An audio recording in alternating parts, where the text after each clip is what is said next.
Just as well, lousy scuffer. Turning the corner. I'd have done him if he'd walked across the street. I hate scuffers. I'd have done him, I would. Oh, we believe you. Thousands wouldn't. Hey, he's gone now, so everything's all right. Get the expert. Thinks he knows all about it. Just because he nicked a ballpoint pen out of Woolies when the sales girl wasn't looking. Thinks he's another Al Capone. You can't trust scuffers. He'll be round the corner waiting to pounce. Ah, no. You're looking for a bit of warm. Into Carter's Bakery for hot buttered scones and a jug of Java. Scuffer heaven, that is, haven't you heard? Here, listen, do we wait for him coming out or move on? Oh, move on. Hey, I want to go home. Hey, listen to Crybaby. He wants his mumsy wumsy and his cuddly little teddy bear. Ah, leave off him. This is his first time. You weren't so hot your first time either. Come on, might as well start the car. We'll do a shop further up the street. Eyes wide open for a likely target, Jimmy. Remember me, old son. This is what we come for in the first place. I feel sick, Les. I do. Swallow hard and hold your stomach. You hold it wrong. That one looks likely. News agents. Sweets and tobacco. Whatever's left in the till. Just about our number, that is. Yeah, looks likely. Nobody about either. Handy, very handy. Hey. It's time our little Jimmy cut his teeth, isn't it? He has to start sometime. Hey, no. Hey, not me, no. I couldn't. Yeah, you could, Jimmy. Nothing to it. Look, sellotape over the door glass. Handkerchief wrapped round the knuckles. First whammo through the glass, hand in, spring the lock. The door opens like it were Christmas. Isn't that right, Ron? There's nothing to it. It's a piece of cake. But I've had no practice. I mean... Practice on that door over there, Jimmy. You'll make it. You'll see. No, Les, please. You listen to me, Crybaby. You're going because if you don't, we'll smash that plate glass window and then we'll yell our heads off for the scuffers. Then they'll come running, and believe me, when they get here, we'll point the finger directly at you. Wait, don't let him push me out, Les. Go on, Jimmy. You heard him. He means it, and so do I. Go on, move it, Jimmy. And don't take too long over it. We'll give you 10 minutes. If you're not out by then, we'll blow the whistle and scarper. That bleating Crybaby. Why'd you have to bring him in, Les? He could foul up the old deal. Well, I hadn't much option. Dogs me tracks like a scuffer's bloodhound. Still, you never know. He might turn into a likely lad. Nah, him. He's a martyr if ever I saw one. Yeah, not so fast with the martyr bit. Look, he's through the glass and fiddling with the lock. Hey. $half $1 on him cutting his finger on the bleeding to death. No, hey, no. He's got the door open. And he's in. I told you he might turn out likely. Nah, he's got to get his stuff out of the shop yet. And without waking whoever it is that sleeps in the flat above. Oh, light on his feet is Jimmy. And he can move fast. Hey, like that scuffer. What? The blatant scuffer is coming up the other side of the street. Just sit still and look innocent. With any luck, he'll walk straight past. Look, he's seen us. Let's get out of it. Shut up. Keep still. But he's coming over. Listen, if he says anything, you keep your lip button and let me do the talking.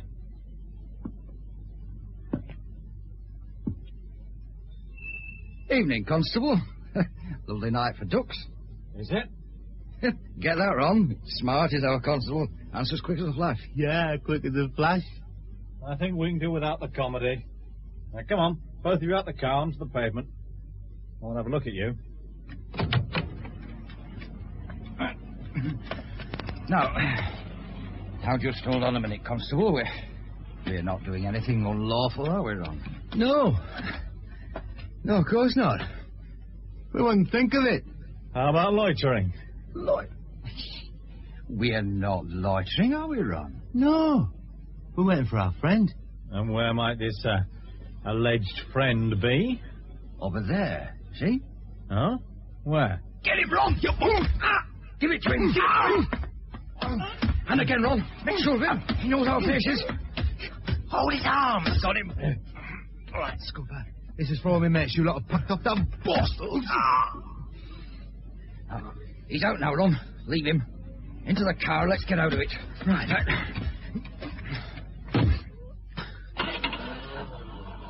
Hey, what about Jimmy? All right. Here he comes. Looking scared to death. Must have heard the noise. Hey, the Scooper's hurt. He's moaning. Shut your face and get in here. We've got to be out of here before the local citizens decide to have a go. Hey, but we can't leave him like that. No, of course we can't. We don't intend to, do we, Ron? No, Les, we don't.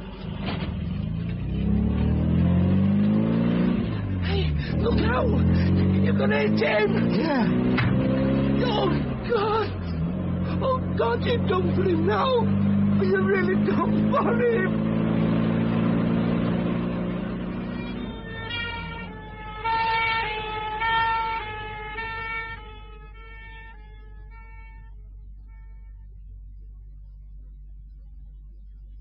Well, you're comfortable, Mom. The healthy lad. I don't expect any reverse. I'd say he was doing very nicely. I'm pleased with his progress. The knife wound is almost healed. He took it in the chest. Luckily, the aim was awry and the blade glanced off a rib. Painful, but at least not fatal. It could have been, Chief Superintendent. It could have been. I suppose that's why you're here. That is one of the reasons, yes. Nasty business. Well, the escape car ran over his ankle. Luckily, Mann regained consciousness as the car approached, saw it, and managed to drag himself out of the way. I don't think there could be any doubt about the driver's intentions. Mann is very emphatic. He says it was attempted murder. Oh, does he? It's interesting. Well, he'll suffer a limp for the rest of his life, but then he's lucky to survive at all, isn't he? Yes, he is, Doctor. Very lucky indeed.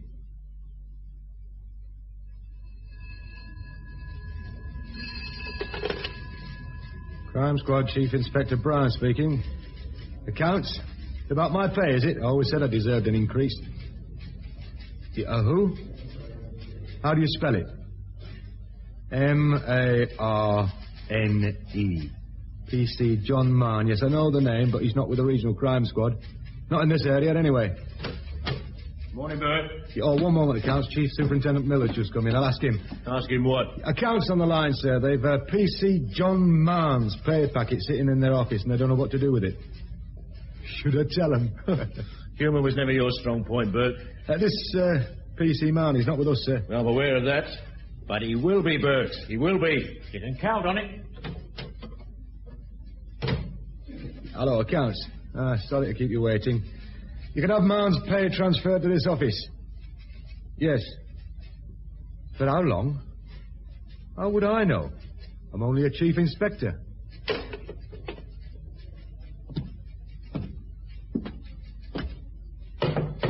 Come in. Oh, close the door before the draft blows me out. In my book, November is the worst month of the year. Cold and damp. Ah, you're getting old, Bert. I am, and you're getting crafty. Crafty? I don't understand. You've called me Bert about 4 times already. Now, that means you're up to something. And when you're up to something, I'm in trouble. Now, you better tell me all about it and give me time to prepare my defence. You know me too well. I'll have to arrange a transfer. Like you arranged Mann's? Oh, no, not quite. I've had a word, that's all. Police Constable John Mann's a very interesting customer, Bert.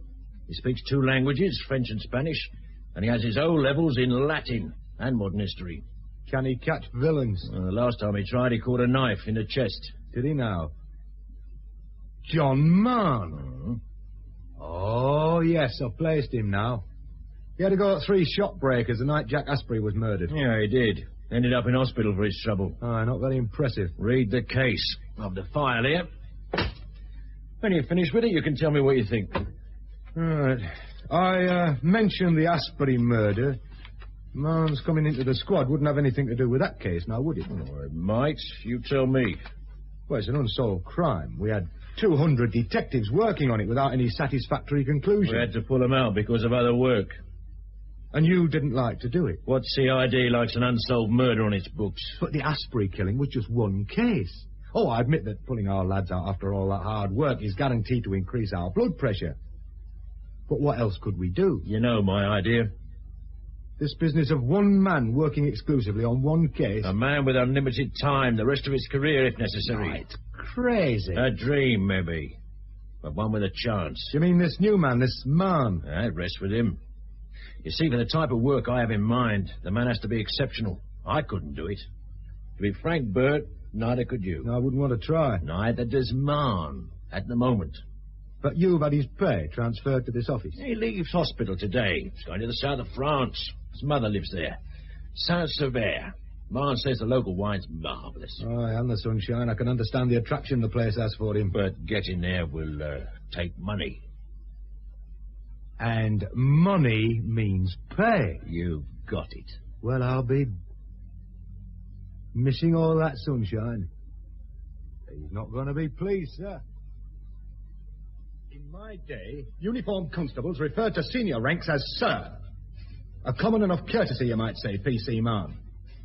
On the other hand, you might not, you being of the younger generation. I'm sorry, sir. It's just that, well, I've only an hour to reach the airport. I'll accept that as an excuse for your bad manners. Not that I think it's reasonable, mind. Now, what was it you said about your pay? Well, I was told that it had been transferred to this office. Told by whom? The divisional sergeant. He couldn't give a reason for it. He said something about it being easier for me to come round here instead of him wasting his time on the telephone. Suggesting we waste his time. I'll have to have a word with him. Yes, sir. Yes, Constable. Now, why would your pay be transferred here? I don't know, sir. You're not joining as a detective, are you? Definitely not, sir. I'm not sure I like the way you said that. I'm trying very hard to allow for the fact that you've just left hospital. But don't try me too far now. Is that understood? Yes, sir. I apologize, sir. Yes, I should think you do. Now, you try to curb your annoyance, and I'll have a word with my chief. Yeah? Brian here, sir. I've a PC man out here, and he's kicking up all kinds of tarnations about his pay. He says it's been transferred to this office, but I can't find any record of it. Send him in, Bert. Sir, you're to see my boss, Chief Superintendent Miller, through that door. Thank you, sir. Man. Sir? We may call Mr. Miller Dusty, but only behind his back. We say sir to his face, and we mean it. Come in. Chief Inspector Bryan said you wanted to see me, sir. Yes, indeed. Shut the door and come and sit down. Thank you, sir. Hey, you'd like coffee? Well, of course you would. Bert? Sir? 2 coffees. And not the usual poisonous brew. Blue Mountain and brown sugar. Black for me. You take milk, man. Oh, black for me, sir. Ah, good lad. Both black, Bert, and quick about it. Right, sir. Now. How's the chest and the leg? Oh, fine, sir. The hospital started a good job. I do have a bit of a limp. Perhaps you noticed. No, I didn't, but you thinking I might means you're sensitive about it. Don't be. It isn't the end of the world. Well, just my career. You know what I think about that, John? Oh, I can't call you John, by the way. Oh, of course, sir. I have a feeling I'm not cut out to be a detective, sir. I've no sense of vocation. Vocation's a funny word. One I've never really understood. Devotion to duty, yes. Dedication, too, but vocation? A calling, sir. I'm aware of the dictionary definition. Sorry, sir. You're a pedantic young man, aren't you? Not at all detective material. I'll decide that, if you don't mind. Well, it may not be Blue Mountain, but it's the best I can do. Ever been served coffee by a chief inspector before, John? No, sir. Mark it down to experience, one you'll never forget. Thank you, Bert. My pleasure. Any time. Bert didn't think he was cut out to be an admin officer. I managed to change his mind. As you hope to change mine. I'll advise you to the best of my ability. If you've any sense, you'll listen. Oh, yes, sir, but But, Well, I have a plane to catch inside the hour, sir. man, you're still a member of the force. I'd ask you to remember it. Yes, sir. Yes, sir. Now, stop fidgeting about like a schoolgirl and listen to me. I'm a detective because I chose to be. I'm a good detective because I've worked at it. I'm a chief superintendent because someone recognized my ability and decided to make use of it. And they were right. And it's not the boasting that it sounds. No, sir. No, sir. I think I see a similar ability in you. Thank you, sir. Oh, it's no compliment, believe me. We need good detectives. But I warn you, you'll work until you drop and then you'll work again. You'll suffer. You'll curse me until pension day. But you'll solve cases and put the villains behind bars, their rightful place. And because I believe just that, I want you here in the Regional Crime Squad. What do you say? Well, just like that, with no time to think about it. You've had time enough to think in hospital. Now's the time for decision. You either walk out of that door with your pay and no career, or you remain in that chair and listen to me outline your first case as a detective with the Regional Crime Squad. Now, which is it to be? Well, I suppose there are other flights to France. Good man. And other months of the year in which to travel. November's no good to anyone. I never liked it. And my pay, sir? Well, Chief Inspector Bryan will deal with any query you might have. The thought does cross my mind, sir, that you had my pay transferred, knowing full well that I... Well, A good detective's also a good con man, John. You'll learn. Now, down to business. There is a job I have in mind for you, and the basic outline of it is this. And with other crimes mounting in the area, I had to withdraw men from the Asprey investigation. First the detective inspectors, then the sergeants, finally the constables. 200 men all told, and the case still open on the books. Not at all tidy, wouldn't you say? yet those same men covered a lot of ground and interviewed everyone concerned. With one exception. The murderer. The murderer of Jack Asprey. Or maybe they did interview him, but he was too fly. And you want me to... Find, arrest, and secure a conviction in the court. I don't like unsolved murders, John, and I'm not prepared to have one on my patch. It's a tall order, sir. To succeed where 200 of the best detectives in the country failed? Of course it's a tall order. But you have two things on your side. You're new to the case and bring a fresh outlook to it. And you can have an unlimited amount of time in which to solve it. And when I say unlimited, that's exactly what I mean. The rest of your career, if necessary. I've never had that approach before, sir. No, you haven't. But it's been a dream of mine for a long time. Brian could tell you just how long. He doesn't agree with me, you know. Thinks it might have a harmful effect on the man assigned to it. It's up to you, John, to prove him wrong. I can see why he's doubtful about it. Do you want to pull out now? Well, there's still time. You only got to say the word, and I'll call it a day. You can walk out of this office a comparatively free man. It is a challenge. Indeed. Where would I begin? With this file on the Asprey case. Read thoroughly and inwardly digest. And when you've digested, have a word with Manny Thompson. He owns the Pim Club. Of which Asprey was manager. Right. And one who, although earning only £30 a week, managed to have a bank balance of £15,000.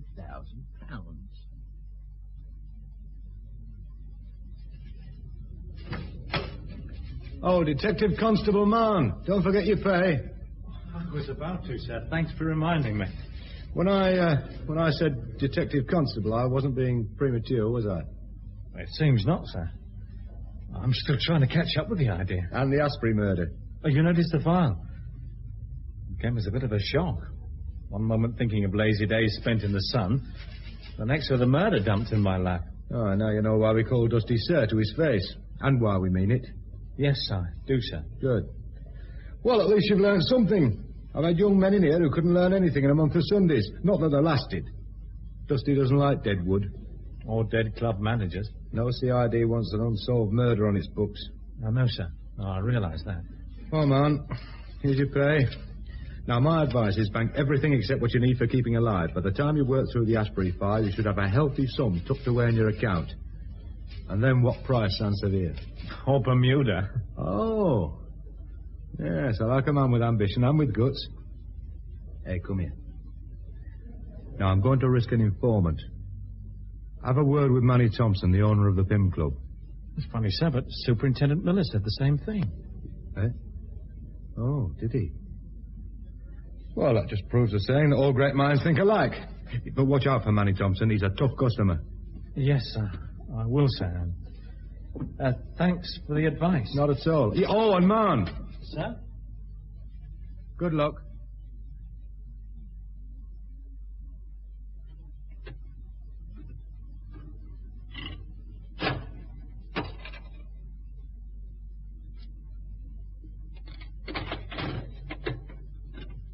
Mr. Thompson? I'm Manny Thompson. It's a long time since I was called Mister. Not collecting debts, are you? I've got a way of dealing with gents who collect debts. My name is Marn, from the Regional Crime Squad. Ah, Jack. I should have known, but me nose isn't what he was. And he busted, see? 5 times in the ring. Yeah, maybe you remember. You used to wrestle? As the masked terror. Never unmasked. How's that for a record, eh? Pretty good. Pretty good. Listen, I tell you, there's never been a better man inside the ring. You see these arms? I could crush a gorilla, believe me. You want us to show you? No. Okay, then, listen, they're pretty good. I don't want a murder on my hands. You've got one. Well, Jack Asprey? Not me, copper, you got it. And you got 3 blocks of a blind alley with it, ain't you? Progress is slow. Yeah, you could say that again. 4 months now, where are you? I'll tell you where you are, Mr. Man, and that is nowhere. You got as much chance of catching Jack's killer as I've got to win in this jackpot.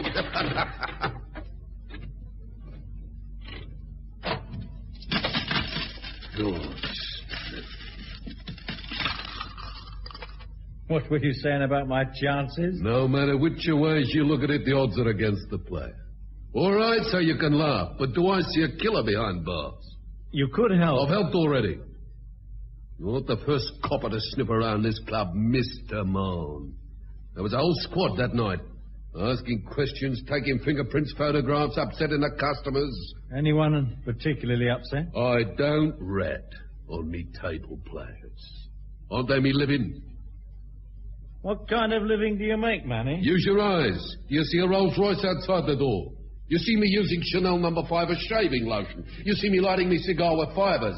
How much did you pay Jack Asprey to manage the Pim Club? 30 quid a week plus expenses. No more, no less. And believe me, around here that is generous in the extreme. And how come he'd saved £15,000? Why ask me? If I knew his system, wouldn't I be playing it myself? He gambled? Jack Asprey? No, he didn't gamble. When I mentioned his system, I meant about making money. Now, Mrs. Asprey, Jack's missus, might tell you. I can't. Oh, he found something, believe me, but not in this club. Well, take a look around. Think you can make 15,000 out of this place? Come up with yes and I'll make you an offer. Asprey had some angle, Manny. How about blackmail? In my club. This is a respectable house and I don't like your language. You said Asprey had a sister. Jack was a gent. A real gent. Natty dresser, nice voice, good manners. He didn't touch dirt. Enemies? This club ain't no kindergarten. It is strictly not for children. Enemies? Sure, Jack had enemies. Don't we all? Or was he ever involved in trouble? I mean, say a fight? Oh, do I employ a manager to involve himself in fights? I've got bouncers for the drunks and the poor losers. Why should my manager be involved? I ask you. He was never involved? Well, I wouldn't say never. Once, yes, he was involved. But it wasn't so much a fight as an argument. All right, so a customer let go a right hand and Jack got a punch on the nose for his trouble. But that was his fault. I told him, Jack, I said, you keep out of it. And I've got men to handle it. But yes, that once he was involved, Mr. Mann. Names, Manny. Now, that's funny. But I ain't got no memory for names. Faces, yeah, but not names. Not ever. Edmund Manuel Thompson, known as Manny, 2 convictions for inflicting grievous bodily harm, 3 months spent in Walton. You wouldn't stand a chance with the magistrates if I asked for the withdrawal of your license. And don't look at me like that. You can get a long sentence for an assault on a policeman. Now, come on, Manny. Now, why should we quarrel? Bleeding coppers. With a job to do. Now, I want those names. When there's trouble, where'd you look? You look in the ladies' powder room, Mr. Mann, in the ladies' powder room. A woman was involved. Yeah, and a more toffee-nosed piece you never did see. Called? Mrs. Livers. Well, that's how you spell it, but she said Levers. I made it plain enough, believe me. The wife of the insurance broker, Henry Levers. Well, he lives out of Bredbury. He's a local JP. He could be the local archbishop for all I care. The chap she was with, and it wasn't her husband, Mr. Mann, took a swing at one of our regulars. There was a bit of bother. Table went over and 1 or 2 glasses were broken. Who was the regular? A photographer. I know he's a photographer because he used to stick his gear behind the bar. I don't know his name. Local? Could be. Should be easy enough to check. And you say Mrs. Levers caused the trouble? You married? Well, no. Well, why do you ask? If you were, you'd know that women always cause the trouble. When there's a fuss, look for the bint. Grab her arm and heave her out onto the pavement. Only gently. Who wants a court case? All right, Manny. Hey, is that it? For the moment. Yeah. Would I expect anything else?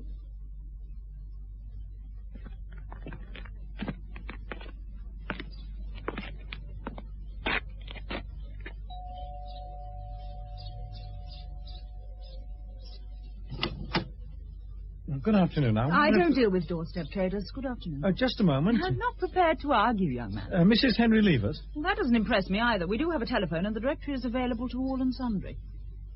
Now, will you go on your way unassisted, or have I to call the police? My name is Mann, Mrs. Levers. A detective constable with the Regional Crime Squad. Oh. You do have some form of identification? Yes, my warrant card. Here. I see. Well? Well, could we talk inside? Well, I'm rather busy. It is important. Is it? Oh, well, all right. If I can only give you a few minutes, I have an appointment. Well, that will be time enough, Mrs. Levers. Thank you. So what can I do for you, Constable Mann? You did say constable, didn't you? A detective constable. There's a difference? A slight, but a difference. I'd like you to answer 1 or 2 questions. Shouldn't I have my solicitor with me? Well, I'm sure you're capable of handling your own affairs, Mrs. Levers. Oh, are you? You should talk to my husband. Won't you sit down? Oh, thank you. A cigarette? No, I don't thank you. No vices. I'll have to recommend you to my husband. You do know he's a JP? Oh, yes, I do indeed. Yes. Well, what did you want to ask me? Were you being blackmailed by Jack Asprey? Well, that's a bit direct.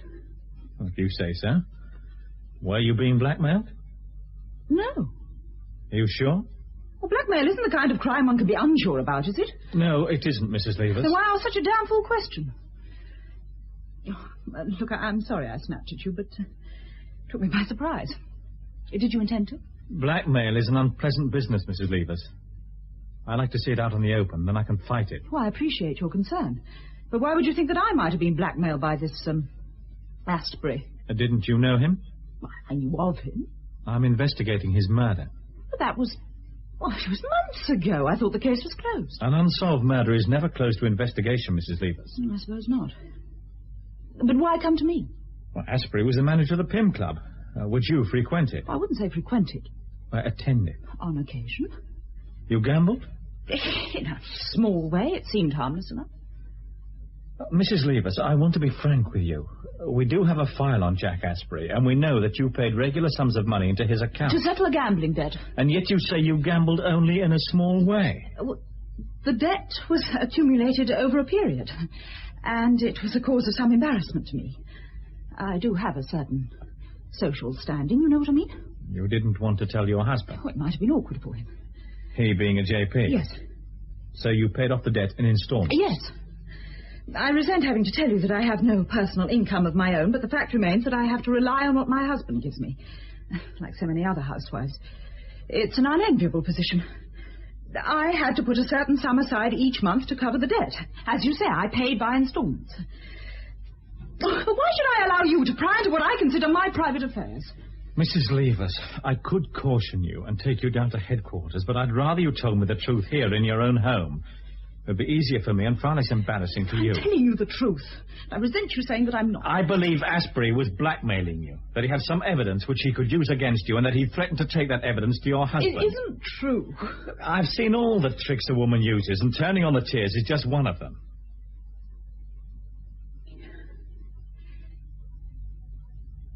I'm not prepared to say anything else without the presence of my solicitor. I had hoped to avoid that, Mrs. Levers, but as you wish. Oh, just one point before I go. Jack Asprey is dead. But if what he held against you, the evidence I talked about, if that fell into other hands, well, need I go on?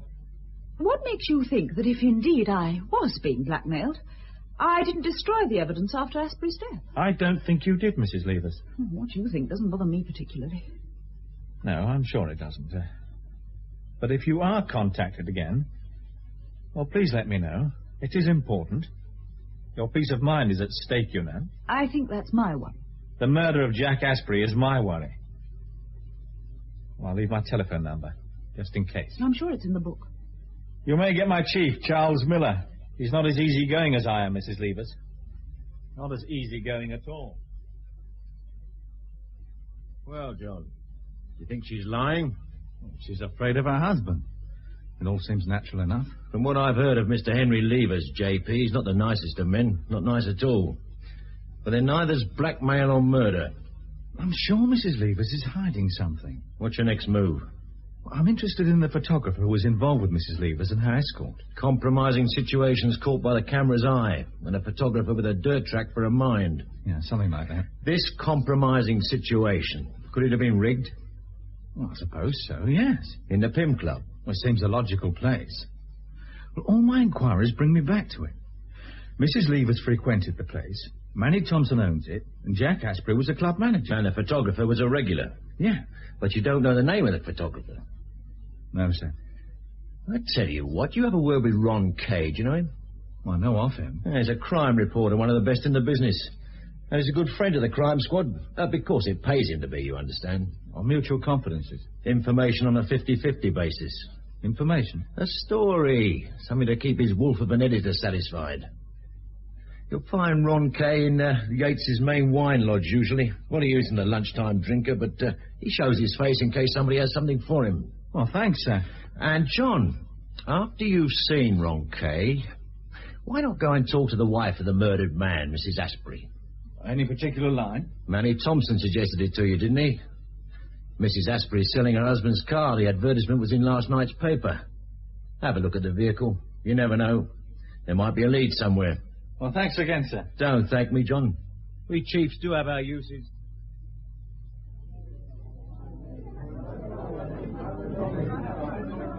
Oh, I know your chief, Charles Miller. Yes, we've helped each other in the past. Look, we can't talk here. Let's go and find a quiet corner. You are joking, of course. Here we are. Free table. And if you've never believed in miracles, now's the time to change your mind. I believe finding you at all in this crowd was miracle enough.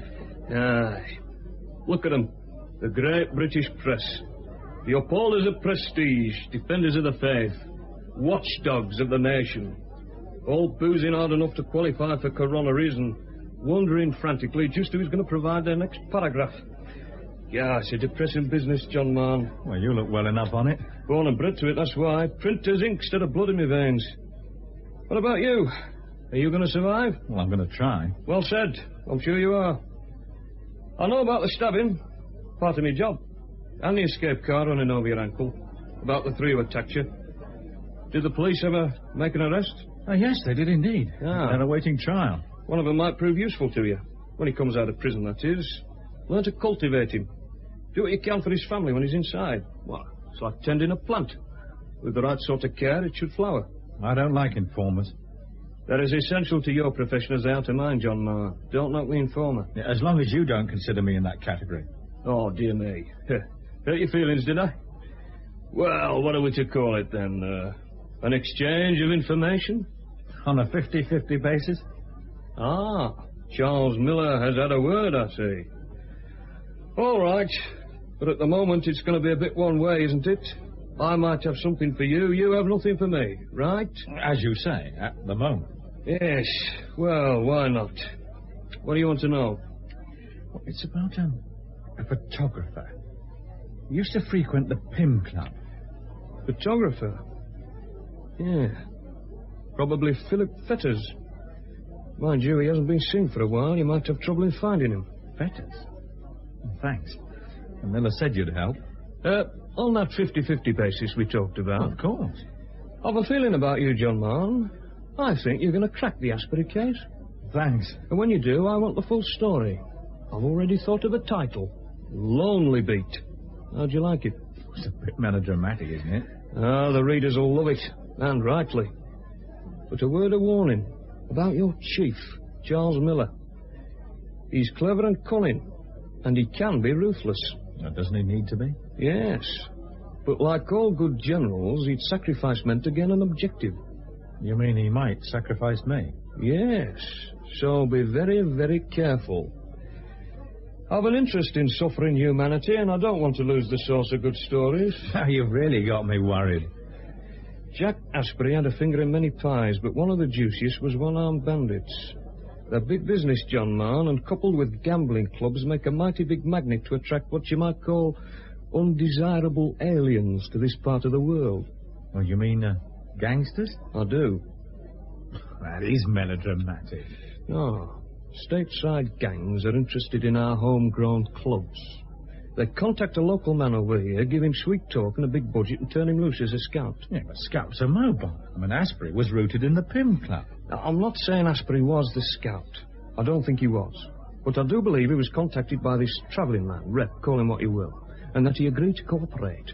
Well, could have been nasty for him if he'd refused. A petrol bomb through a club window does an awful lot of damage. Oh, come on, Mr. Kerr. I mean, you can't really expect me to believe any of this. I can, and I do. And you'd best believe it, too. I think Asprey was the victim of a gang killing. I don't know what his particular offence was, but I'd lay odds at 10 to 1 that he'd angered his stateside bosses, enough for them to pass the word to a hired executioner. Yeah, but this isn't Chicago. Oh, no. This is dear old England. It's also the age of violence, the age of quick profit, duck and run. The stakes are the highest ever, and the players in the game know that it's all or nothing. Don't dismiss gang killings. I could quote to you 3 recent cases that would make your hair stand on end. And where would this photographer, Philip Fetters, fit into the scheme? Could be the agent, the travelling man. The idea of Asprey blackmailing club customers doesn't wash with you, then. Well, if it was Asprey's sideline, maybe. Fetters, a photographer. Yes, he could have been asked to help. Maybe he did. If you don't find him, you'll know he double-crossed his stateside elders, too. Well, you think he might have been removed? You're looking doubtful. You're too transparent for a copper old son. But even if you do find what I said too difficult to swallow, accept my advice, keep your eyes and ears open. If you hear a footstep behind you, turn it and ask questions afterwards. And clobber an innocent citizen. If this gang thought you were getting close to them, they'd do something about it. I mean it. This game is for big boys, John Marn. Dirty, dangerous. So watch out. Yes, I will. Thanks for the warning. Any time. Now it's your turn. What are your immediate plans? Not for publication, just to satisfy my curiosity.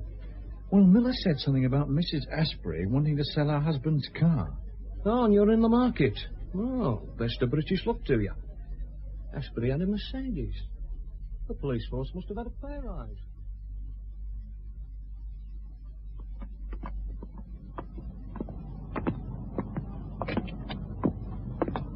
This is the garage, Mr. Ma. If you wouldn't mind lifting the door. Of course.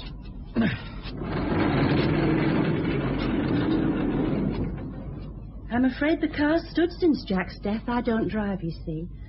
Always meant to learn, but never found the time. I thought your husband owned a Mercedes. Oh, yes, he did, but that's at the local garage. Very proud of it was Jack. He liked to keep it in good order. Now, this one was a standby. Well, the second car.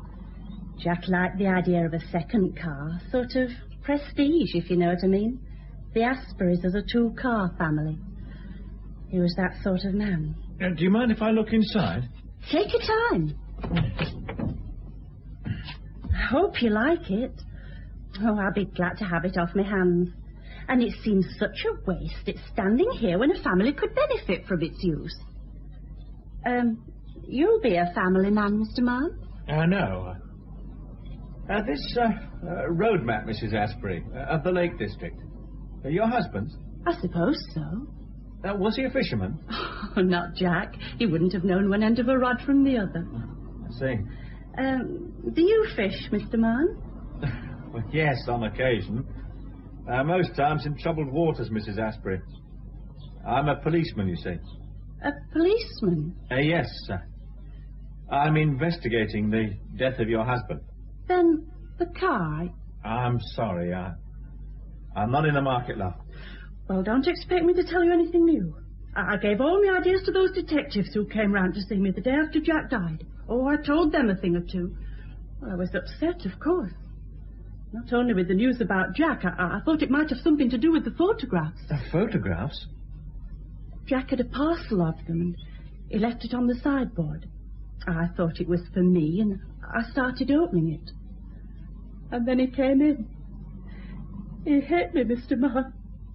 The first time in our married life, and he hit me. I didn't know they were so important. He said I'd no business to go around opening his parcels. Well, I told him it was an accident, but he didn't seem to believe me. There, now, don't upset yourself, Mrs. Asprey. Now, try my handkerchief. Thank you. I remembered the parcel when they told me. About his death? Yes. These photographs, I'd like to see them. Oh, that's just it. So would others. But I don't have them now. I told that woman only yesterday. I don't have them, I said. She offered me money. She said I could have as much as I liked if I handed them over. Wouldn't know her name. No. Is it important? It could be. Was she well-dressed, about 35 or 6, attractive face, slanted brown eyes, say, with your height, and a little, Shapelier? You don't have to be polite, Mr. Mann. I know I look like a sack of potatoes on occasions. Yes, that could be her. You've got a good eye. Mrs. Levers. Sorry. Well, it doesn't matter. Now, look, about these photographs, did you see them? Enough to notice that they were photographs, but not to identify any one of them. They were rolled up. Jack had made a sort of, cylinder of them. Cylinder? Yes. I see. You won't want to look at the car now, will you? Oh, yes, yeah, just in case.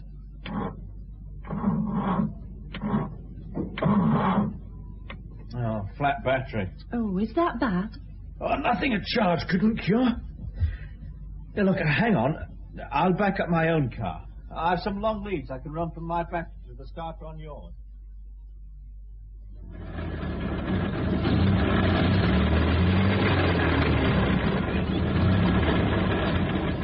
It sounds all right. Is there enough petrol? If someone comes to look at it, I don't want the engine dying on them. I'll run the car down to the local garage. Have them put a gallon in the tank. Oh, I don't want to put you to any trouble. There's no trouble. After all, it's the least I can do.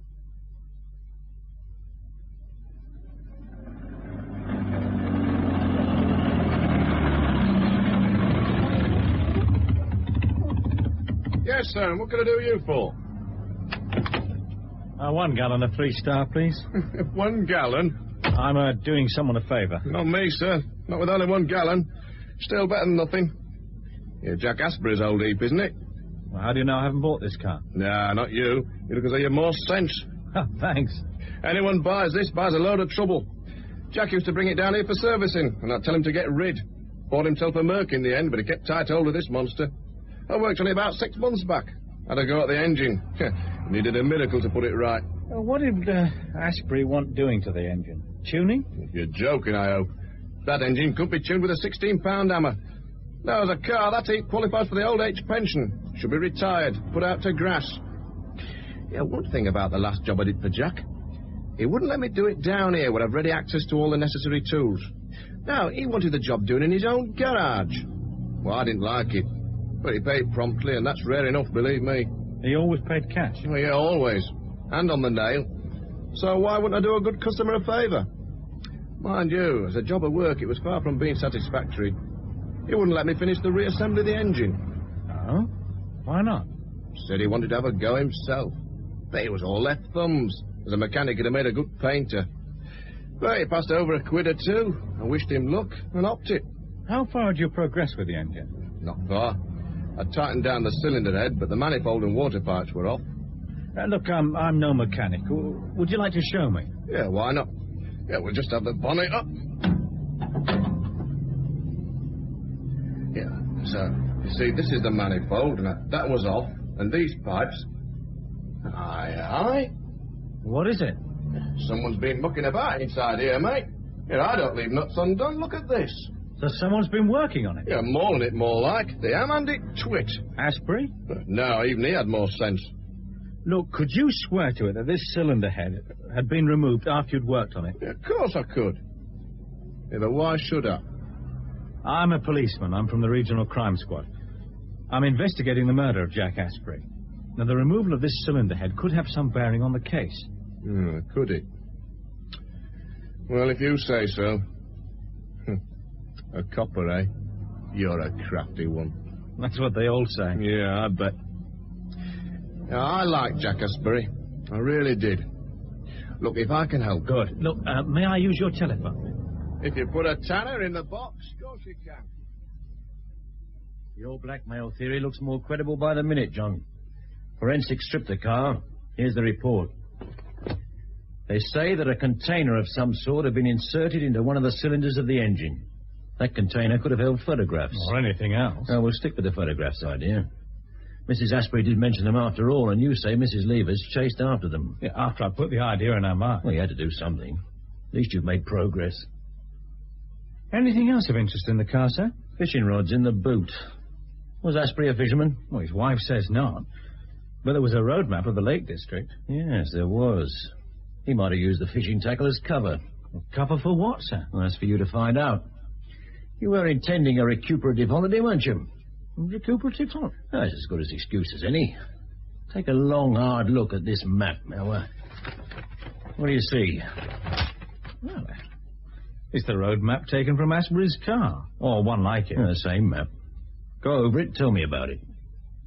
This is a lake of some sort. Dubthwaite Tarn. Someone's ringed it in pencil. They have indeed. It held something of interest? You're going to find that out, John. I hope. Well, when do I start? No time like the present, I'd say. Well, fresh air should do me some good anyway. Yes, put the bloom back in your cheeks. Winter in the Lake District can be very invigorating. But for goodness sake, don't catch pneumonia. Oh, and, one other thing, John.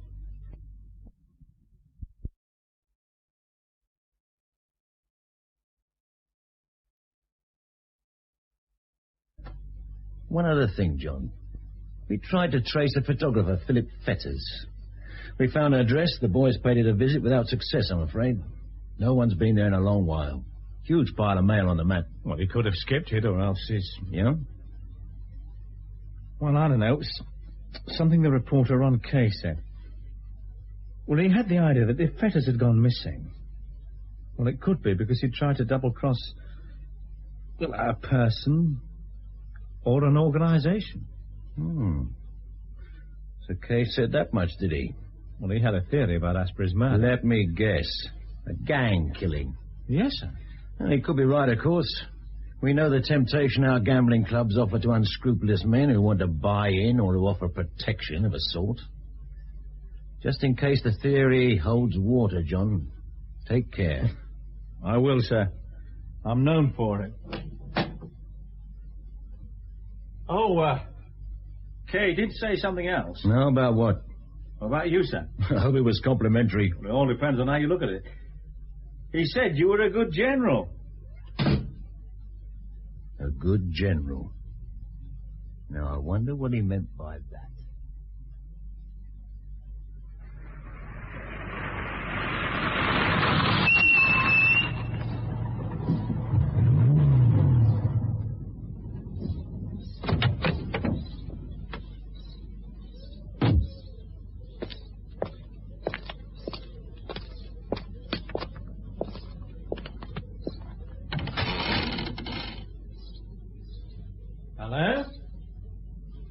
at home? Hello? Evening, sir. Sorry to keep you waiting, but there was an exciting bit on the telly. Nothing like a bit of blood and thunder on a cold night like this. Now, what you having? Yes, thanks. I'll have a pint of mild. Pint of mild, right. Will you have one to keep me company? Oh, thank you, sir. I could drop a mild myself. Does the old stomach good? Light milk is my mild, even though it does sound like boasting. Which it is. There we are, sir. 1 and 10 to you, and 11 for my half. That's 2 and 9, please. Or was there anything else? No, not at the moment, thanks. Right. Thank you. Well, you're good health, sir. Cheers.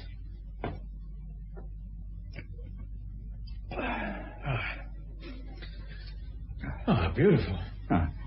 Thank you, sir. Next pint's on me. Have you come far? Manchester. Oh, far enough on a night like this. All this rain. Gets a lot of water up here because of the hills. Still, if we didn't get water, we wouldn't have lakes, and the lakes is things that keep people like me in business. Quiet at this time of the year. It is that. But I don't mind. Nor does the wife. Gives us time to gather our strength for the new season. We need the rest, you know. Mind you, I like to see the odd customer such as yourself. And somebody new to talk to, a new face. Have you got a good memory for faces? Well, good enough, I'd say. Why do you ask? Well, look, I'd like to have a look at this photograph. Tell me if you've seen the face before. Oh. Here, this one. Just a minute, I'll get my glasses. No. Good Lord, what happened to it? An accident. That's a morgue photograph. Oh, that gives me the creeps. Well, look, I'd be interested to know if that man stayed locally about, say, 6 months ago. Well, maybe more. 6 months? You're asking a lot. Police? Regional crime squad. Oh, big stuff, eh? Oh, well, you've got a kind face, and I've enjoyed the chat. I'd like to help you. Let's see, this face. It is familiar, you know. It is. Just give me a minute to have a think. 6 months ago, he said. Yes. Would he be one of the party? Well, he might have been. Well, I don't know for sure. That's right. One of a party. I remember now. Said they were up here for the fishing. But have you ever seen anybody fish in the best bib and tucker? I bet you haven't. And they didn't do any, as I remember it. Oh, that's right. I know this face. But he didn't stay in the pub. Did he stay locally? He did. Yes, he did. With the others, they all stayed at the Barraby place, close to the town. It's nice and quiet at an old hill farm, but you see, old man Barraby, who owns the place, is an invalid. He sold the farmland and opened up the house to visitors. He has a daughter, Anne, who helps when she can. She's a school teacher. And the name of this farm? Farset Farm. Oh, well, thank you very much indeed. And look, just one more question before we get round to drinking. How many men were in this party? 4, perhaps 5. I couldn't say exactly. 4 or 5? Good. Well, thanks very much for your help. You'll be going down to see the Barrabys, eh? Yes, I will. There was some talk when that party was staying. It weren't much more than gossip, really. Well, I'm interested in anything, fact or fancy. Well, some of the locals said there'd been trouble. And I'd like to know just what that trouble was, Miss Barraby. Oh, I suppose we were a bit stupid. We advertised for visitors in all innocence, without really knowing what the job entailed. We thought we could cater for families, young people with children. And these men were not what you had in mind? Hardly. They liked to drink, you see. After the Red Lion closed at night, they'd bring bottles back to the house and drink until the small hours. Oh, they made a lot of noise and mess. You didn't like them? No, I didn't.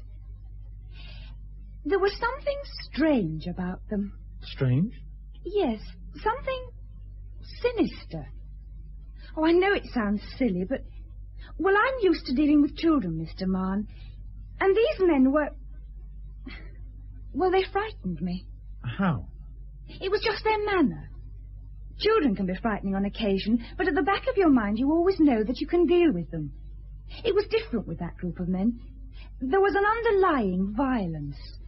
They were menacing. I was frightened to do or say anything, really. Yes, I know how you felt. That's reassuring.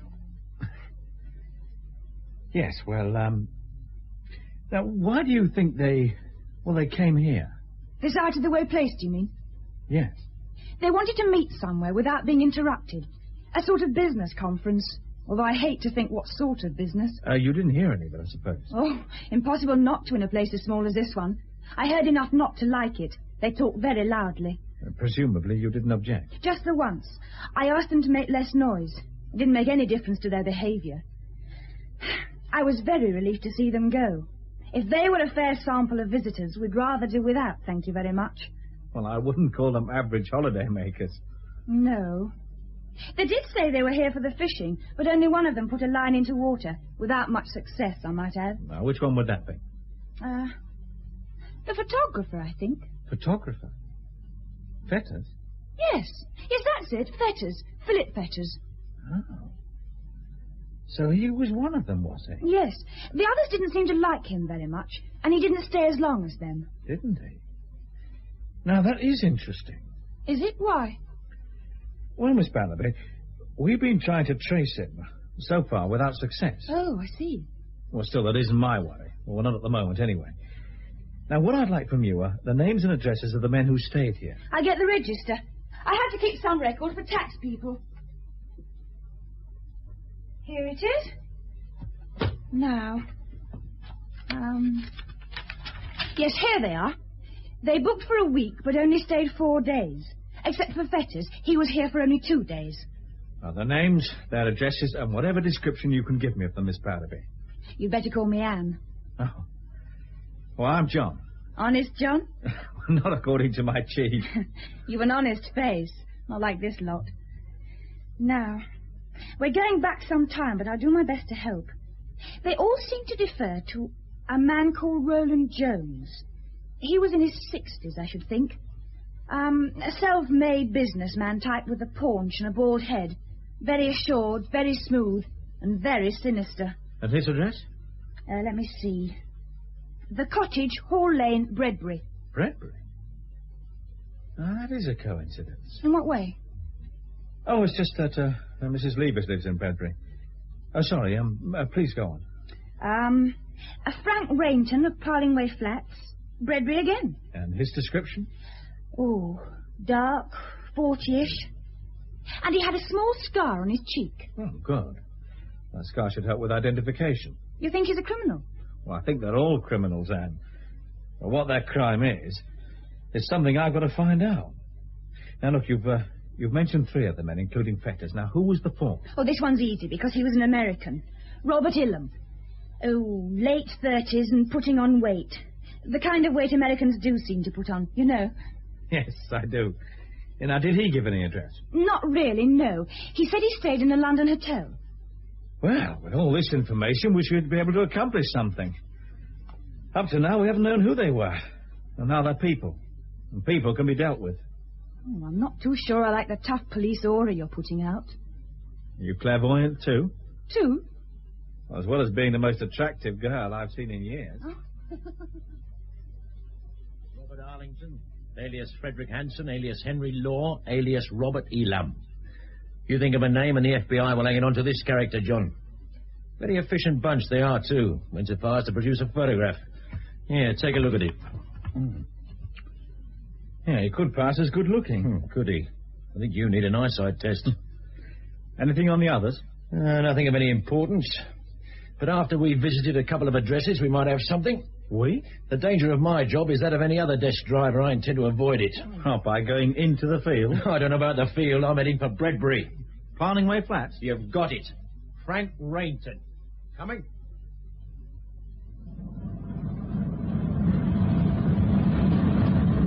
All right, driver.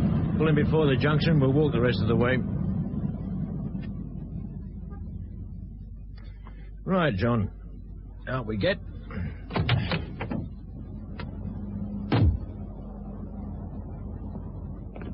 The thing in our favour is the element of surprise.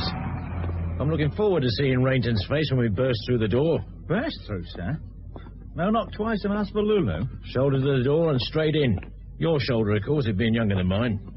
And if he so much as raises a finger, hit him, and hit him hard. Without so much as a caution. One of the 4 men staying at Farset Farm killed Jack Asprey. And maybe Fetters the photographer. I'm having Duthwaite Tarn dragged, by the way. Fetters leaving after only 2 days strikes me as peculiar. Yeah, but why should Fetters be murdered, sir? Something to do with this blackmail business. I can't see a big mob using blackmail in a small way. It would have to be enormous to justify the risks involved. No. I've got an idea that blackmail was Asprey's sideline, and that Fetters helped with it. The big boys wouldn't like that. And once they found out, they decided to do something about it. They removed Asprey and Fetters. As a theory, it's as good as any.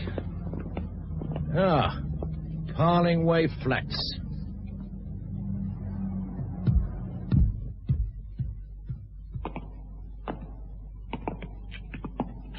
There should be an indicator board somewhere. Oh, over here, sir. The damn fool's used his own name. F. Rainton, flat 9, ground floor. All right, John. Let's go and get him. Flat 9. Now then, John, in the manner of all the best scrum forwards, head down, shoulders to the door and into that room as hard as you can go. I'll be right behind you. In the manner of all the best chief superintendents, sir?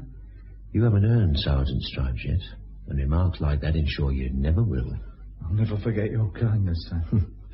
Right. Here goes.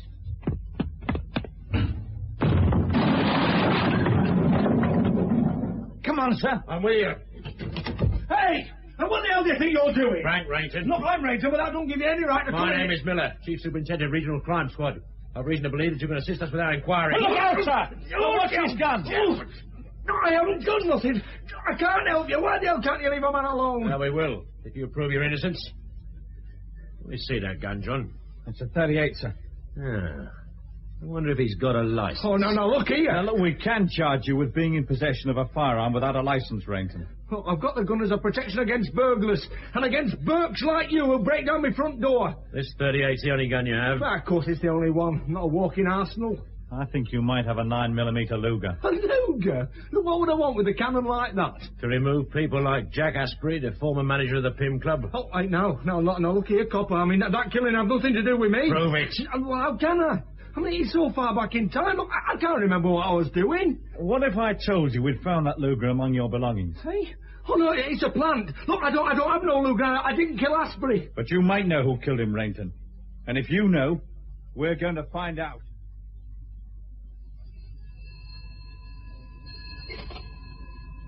Regional Crime Squad, Chief Inspector Prime speaking. Oh, yes. Good evening, Mrs. Levers. No, he isn't, I'm afraid. Not at the moment. Is there anything I can do? Just John Marn. I see. Yes, well, he is on the premises, and I'll let him know as soon as possible. Yes.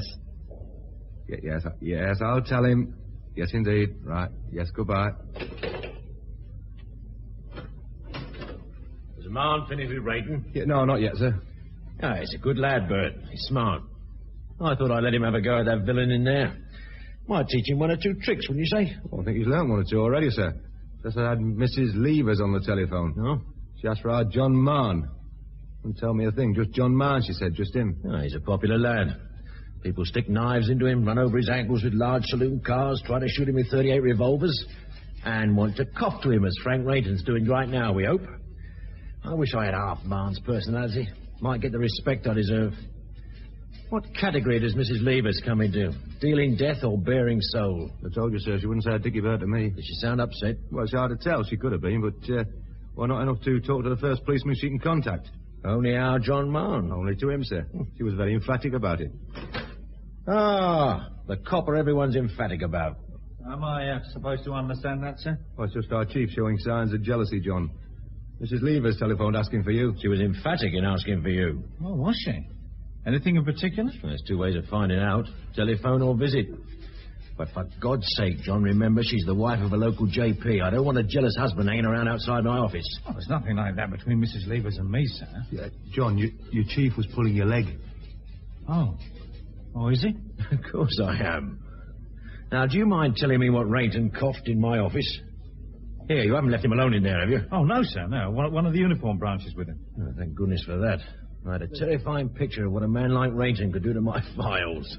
Well, he hasn't said much, sir, except denying that he murdered Jack Asprey. Well, we'd expect him to say that, wouldn't we? Well, I believe him.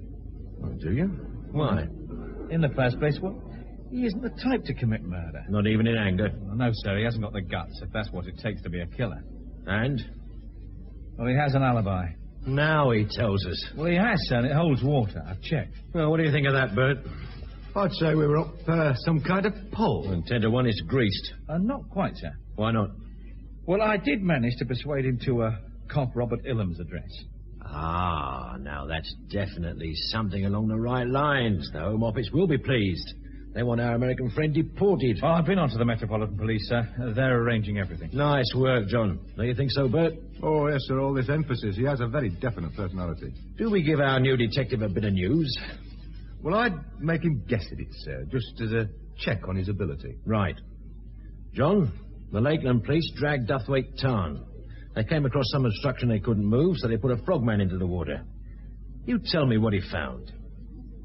The photographer, Philip Fetters. You'd make a golfer, all in one. Fetters indeed, or what was left of him. Identified by a signet ring and confirmed by an impression taken of his teeth. He'd been shot.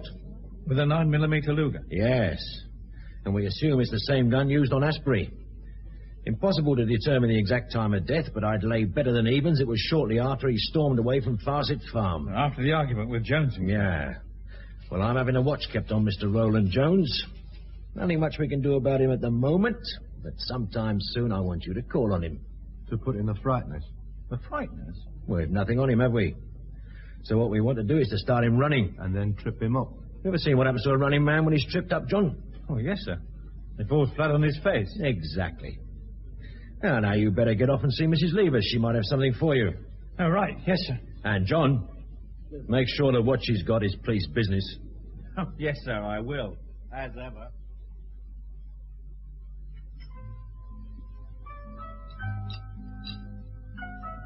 A Beatles fan, Mrs. Levers? Not the group as such. I like the numbers played by someone else.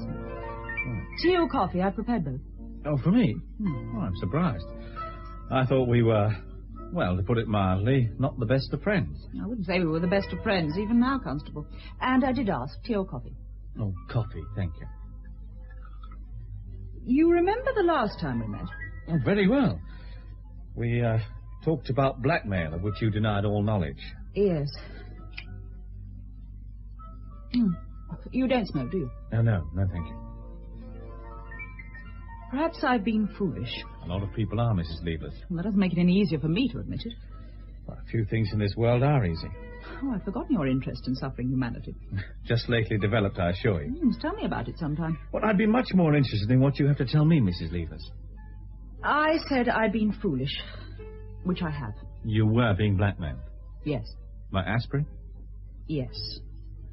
I would like you to understand, Constable Marne, that in spite of appearances to the contrary, I am, and always have been, faithful to my husband. I don't doubt it. Some might. Yes. I didn't tell my husband about my visits to the Pym Club. He has a certain position in local society which he needs to maintain.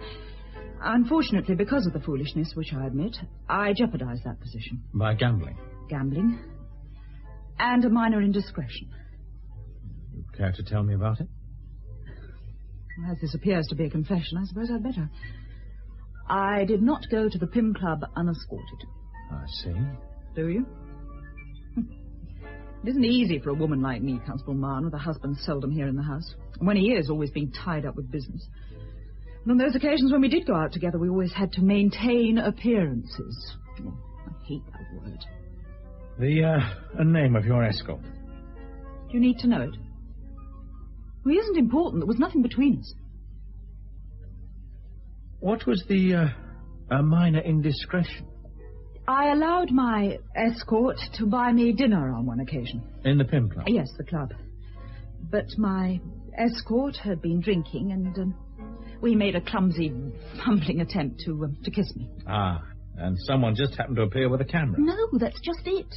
To all intents and purposes, we were alone. Except for the waiter, of course, and he'd gone to fetch more drinks. But a photograph had been taken. Asprey showed it to me. Well, with a demand? Yes. I was to pay a certain sum into Asprey's account, and the photographs, including the negative, would be handed to me. And you believed it? Had I any option?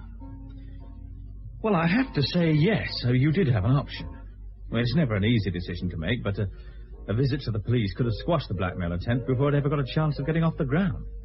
Well, we do try to be discreet, Mrs. Levers. I mean, we make a distinction between a human failing and a criminal offence. But my husband would have been involved. Well, I don't see how you can avoid him being involved now, Mrs. Levers. No. I'm sorry. It's better to tell him straight out. I mean, explosions die down, you know. They don't go on forever. They seem to. Now, this blackmail attempt. When Asprey died, I thought then that all I had to do was to find the photographs and the negative and destroy them. So you visited Mrs. Asprey? Well, you know about that. I did visit Mrs. Asprey, but someone had beaten me to it. And whoever that someone is has contacted you? Yesterday. By telephone. A demand? Direct and to the point. A certain sum of money. How much? £1,000. Oh, they seem to be very expensive photographs. Oh, please. Well, how did you reply to the demand? I said I'd think it over. And then you tried to contact me? Yes. Did you recognize the blackmailer's voice? No, it was rough, uneducated. Not at all like Asprey's? Well, Asprey had a certain suavity. Might have been assumed, but he did it well and he never seemed forced. This other voice was, as I've said, rough, uneducated. Well, do you think it could have been someone familiar to you? Disguising his voice? It's a possibility. Although at the moment I'd say no. I see. I contacted you in the hope that you might offer me some advice. Well, I'll offer it, Mrs. Levers, but will you take it? I might. Well, when you told whoever it was on the telephone that you'd think over this business about the £1,000, what did he say? Tomorrow or else. Just that. Tomorrow or else. Ooh, I can hear that voice now. It was... Ooh. And did this voice suggest a meeting place? Yes, the Gunman's Arms. Oh, I know it. On the Cheshire border. Yes. It's a local for the county set. Of which you are one. Oh, am I? Well, I'd say so, Mrs. Levers. Then I must accept it, mustn't I? Well, as you must accept meeting this blackmail. No. Yes. But don't worry. Now, I have an idea in mind.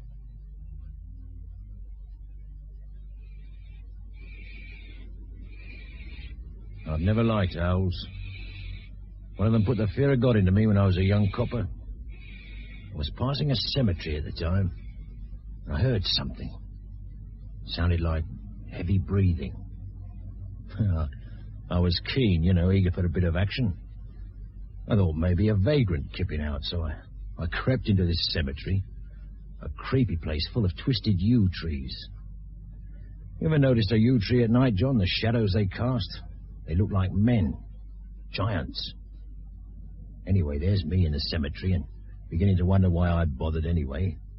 And then this damned owl started up. It sounded like a soul in torment. What did you do, sir? I got out of it fast as I could. To hell with the vagrant, I thought. If he wants to sleep in a cemetery, he's welcome. What time is it? Oh, sir. Just about 10:30, sir. No sign of our blackmailer. Oh, give him time. About 3 years if we're lucky. You'll have to hurry. The pub will be closing in 10 minutes. I wonder how Mrs. Levers is feeling. A damn sight worse than you or me, I shouldn't wonder. It can't be easy for us sitting there in a lighted window, knowing that beside ourselves someone else might be watching and waiting. Oh, she's a cool customer, sir. I had noticed. And an attractive one. I noticed that too. And that she's married. Yes, sir. Talking about marriage. And where are we? Well, we are now. Why haven't you ever taken the bridal path, John? I'd say you were eligible enough. Can I use that as a testimonial, sir? Seriously, I'm interested. Well, I I was engaged once. Thank God for small mercies. It shows you're human, at least. Yeah, what happened? Did you break it off? Well, I suppose you could say that, sir. She was killed. Well. Oh, you weren't to know. No. We met in France. She wanted to get married in England. I wanted a last bit of excitement, I suppose you'd call it. Well, I travelled with an old friend as co-driver in his car. She flew back. The plane crashed. There were no survivors. Sorry, John. Oh, some time ago. I'm over it. Yeah, sure. I'm pleased, you know, sir. Makes it a bit easier somehow. Yeah.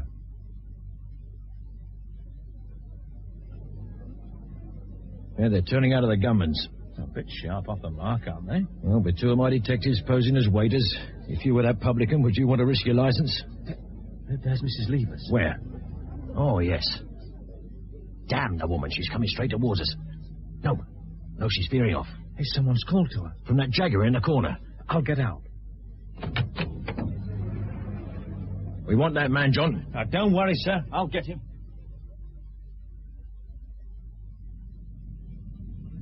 How do I know you have the photographs? How do I know you got the money? It's all in this parcel. £1,000 in single notes, as you asked. A fair swap. Your lot's in here. Now approach nice and slow, Mrs. Levers, and remember I scare easy. There isn't much light. I can't see. Well, we don't want you setting your pretty peepers on me face now, do we? Well, I wouldn't tell the police. Not as of now you wouldn't. Later on it might be different. I promise. Promises don't hold much water in this game, lovey. Come on now, hand over the money. If you hand over the photographs... All's fair in love and what... Good evening, Manny. Hey! What goes Now, on? please be careful, Mr. Now, Marr. let's have a talk, Manny, shall we? Mr. Moore. So it's you, is it, copper? I told you once before, I got arms on me like a gorilla boy. I eat blokes like you for breakfast. You try it, Manny. With pleasure. Now! You didn't like that, did you, copper? Or that? Have you ever had the boot pudding, Mr. Moore? I'll get you, Manny. Not tonight, Josephine. Stop that, man! Hold it there, Manny. Get lost, copper. Did he hurt you? Oh, yes, you might say that he did, Mrs. Levers. Now, let me help you. I'll be all right. I'm sure now. Sorry, John. Couldn't get you fast enough. You're badly hurt. Nothing a 3-month leave couldn't cure, sir. Hey, you must be all right. He's a tough customer. Nearly had me down. Not quite. I saw that punch. It was neat. Well, I've dealt with a few like you in my time, John. As you will. You may take a few bruises on the way, but you'll learn. Did you get the parcel? Yeah. It's up some light. There's more wrapping on it than you get at Christmas. Yeah. There's nothing inside. Yeah, nothing of any value. Old newspapers and a bit of string. Oh, does that mean that it can begin all over again, that the photographs are still in existence? No, I wouldn't think so. My guess is they've been destroyed. But there's one merchant who might be able to tell us a bit more about it. Manny Thompson. Manny Thompson. Let's have him down the station, John. We'll see just how tough he really is. You've had me here for an hour and nothing's happened.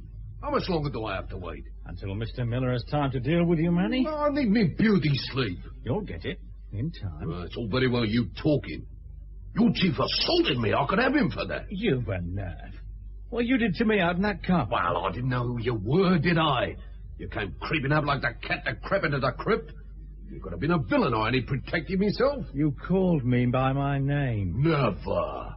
I seem to be possessed of a better memory than you are, man. Like an elephant.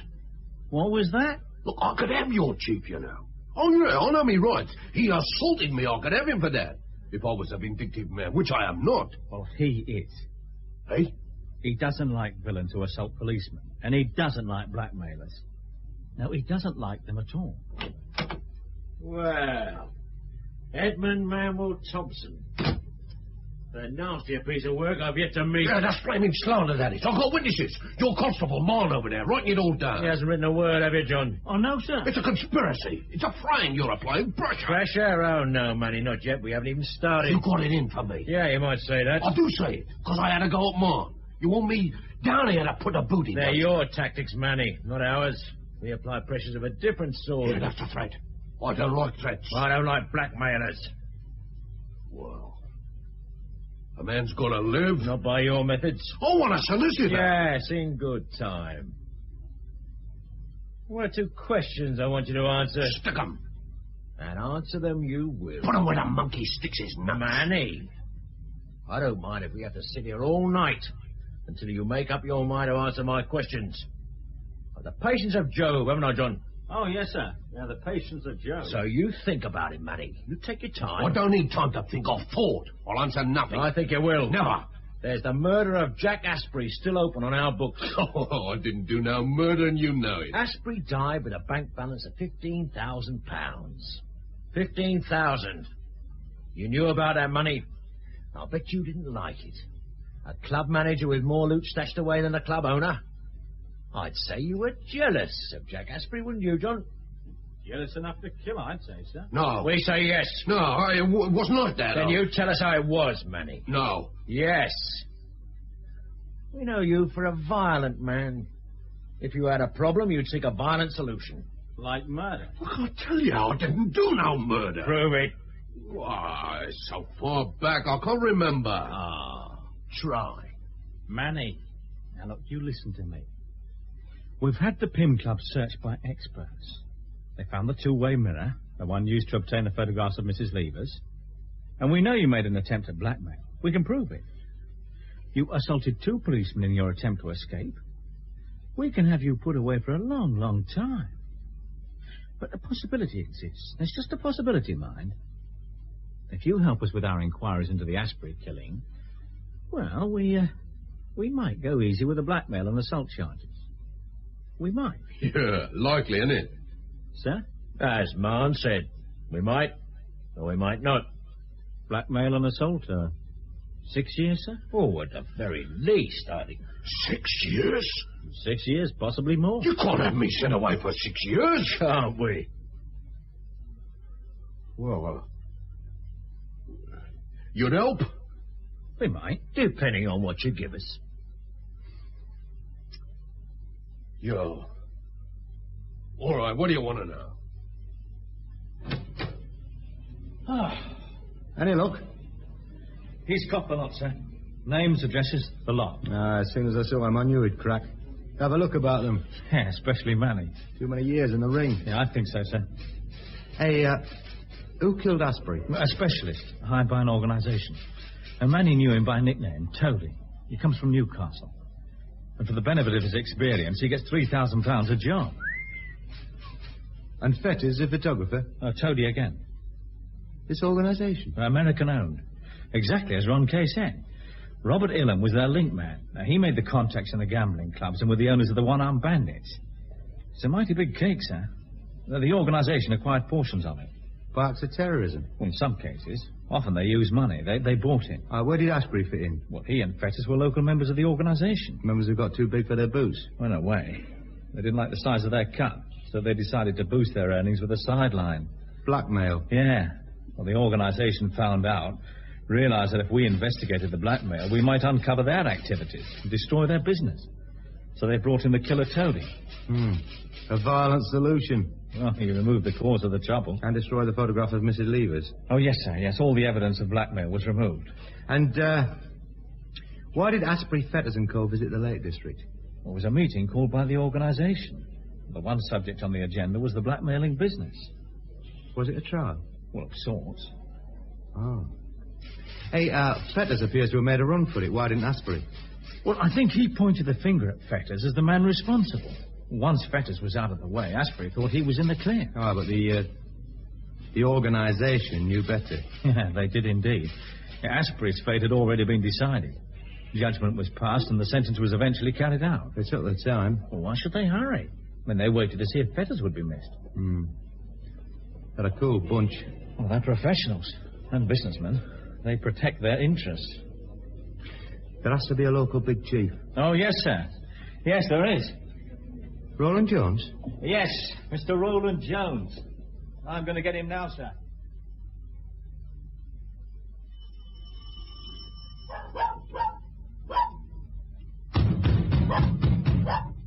All right. No need to knock the door down.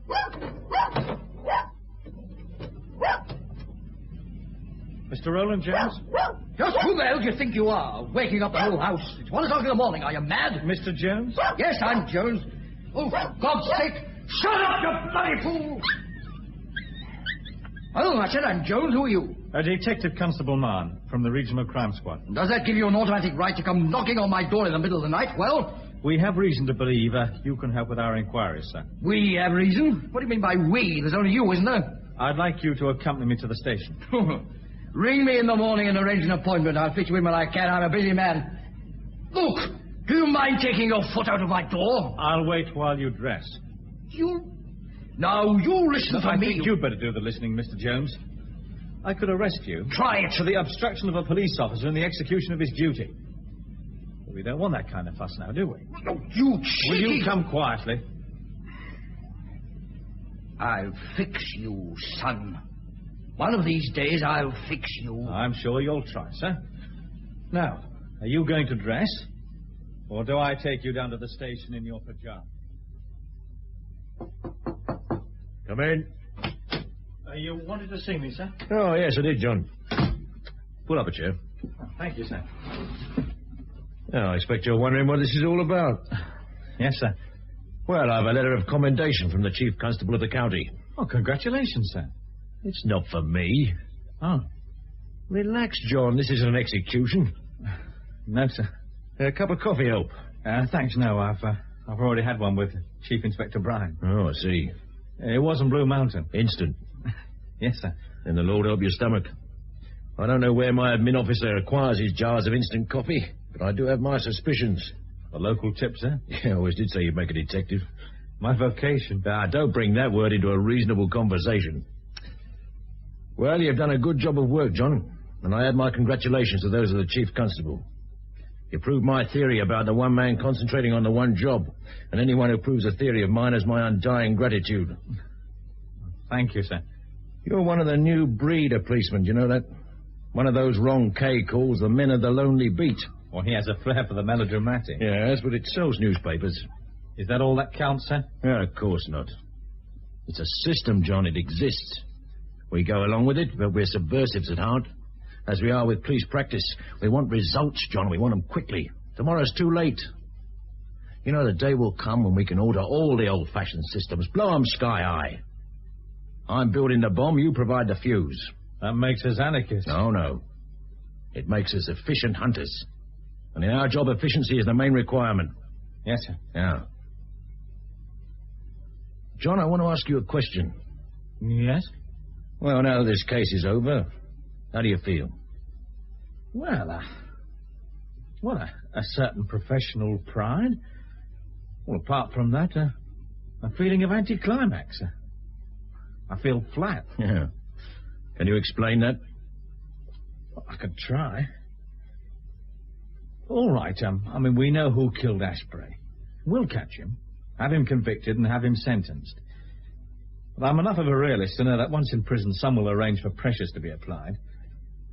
Our killer will change his statement, assuming that he does make a statement. Oh, he will, to protect himself. Well, he'll indict Jones, Rainton, and the American Ilham. Well, that's at the trial. And once in prison? Well, he'll retract, deny everything. With what result? Jones and Rainton will be released on the grounds of insufficient evidence against them. Yeah. Smart lawyer could get him out now, we both know that. And I agree with the whole of your assessment. Thank you for being honest with me. Now I'm going to be honest with you. Jones and Rainton will go free, John. But by God, we've frightened them. They won't dip their fingers into this patch again. We've proved ourselves efficient hunters. They, the villains, won't forget. I hope not, sir. So do I, John. So do I.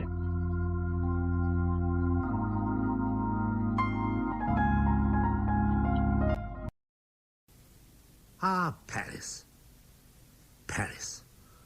Do you notice how my voice trembles even as I say it?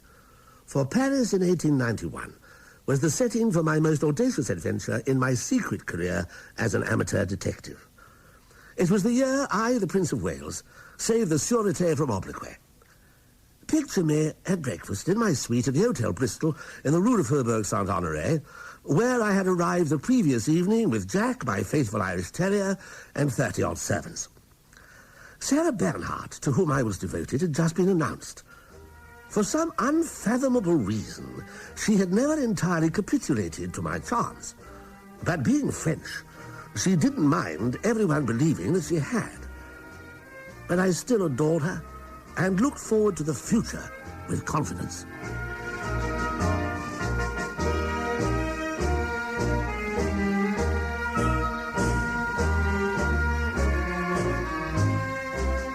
Bertie and the Crime of Passion by Peter Lovesey. Dramatised by Geoffrey M. Matthews with Robert Lang and Jane Lapotaire. Bonjour, Bertie. Bonjour. Sarah, my dear. As divine as ever.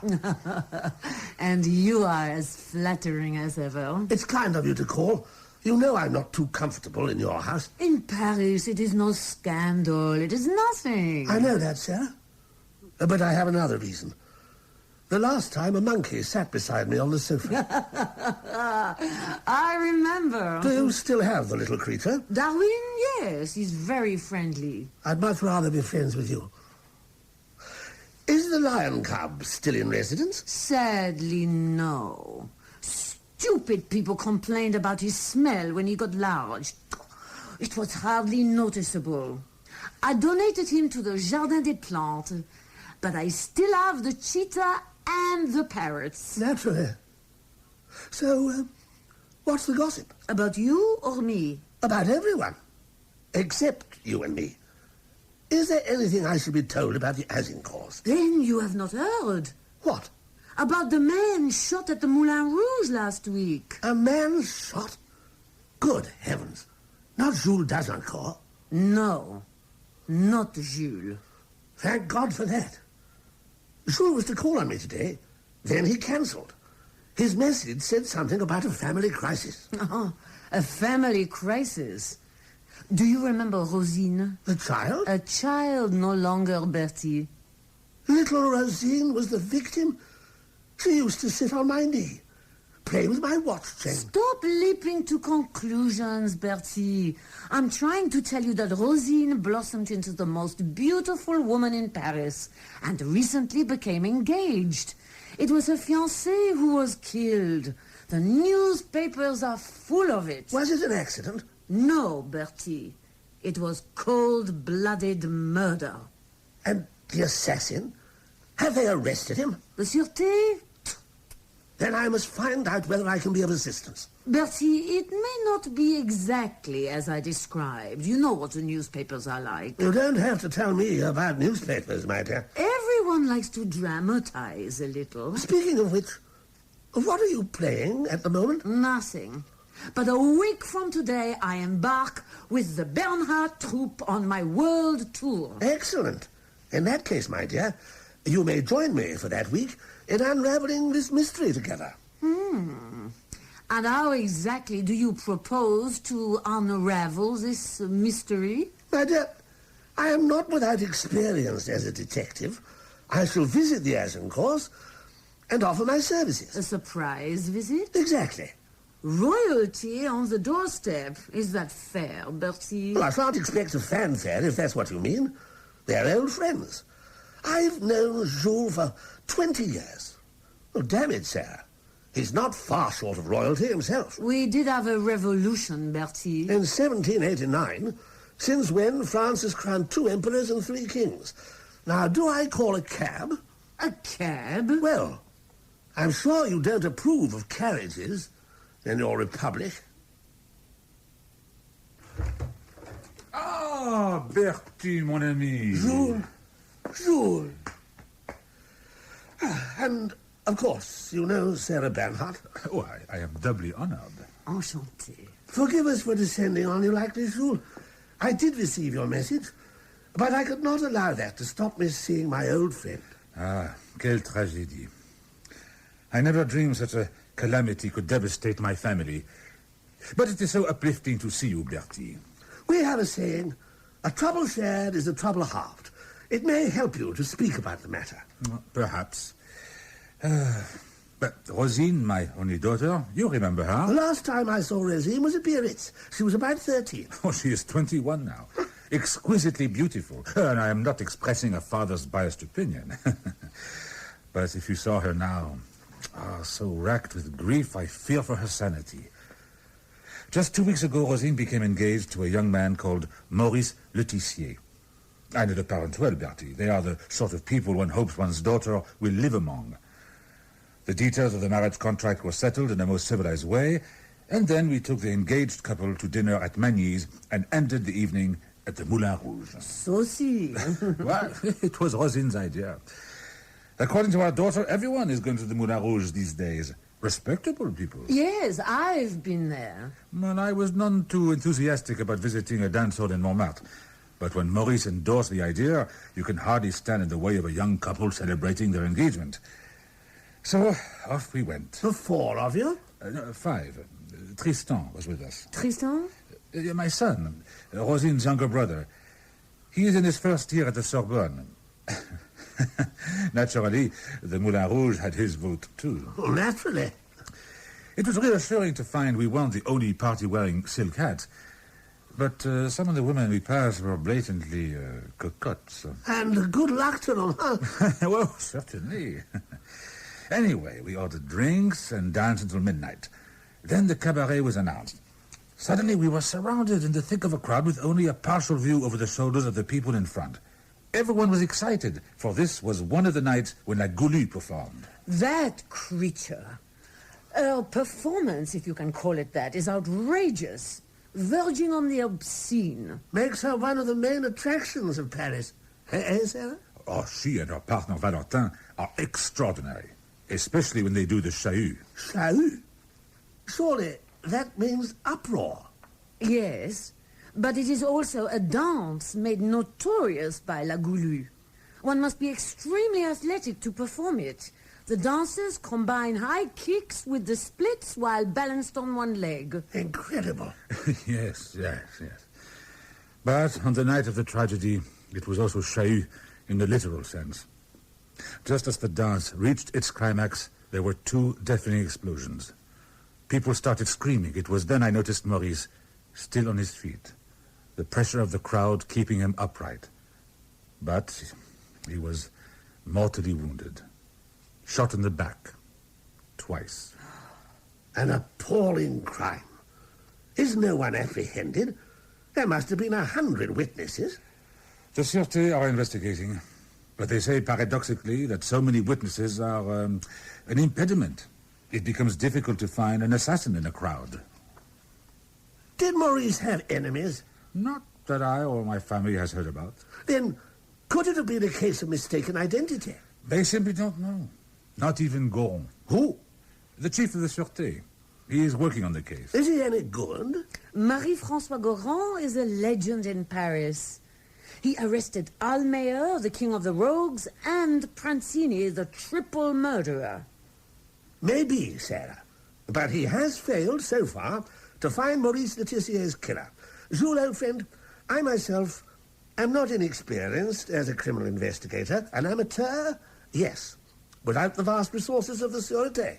However, I do have Sarah Bernhardt to assist me. And without denigrating Monsieur Goron, I suggest that she and I are as capable of solving this mystery as anyone. Bertie... I know what you are about to say, Jules. That I should not take on such a dangerous assignment. It has been said more than once, and I appreciate the sentiment each time I hear it. And then I ignore it completely. Besides, I cannot turn my back on you in your hour of crisis. Bertie, don't think me ungrateful, No, but... the decision is made. Tonight, Sarah and I shall visit the Moulin Rouge.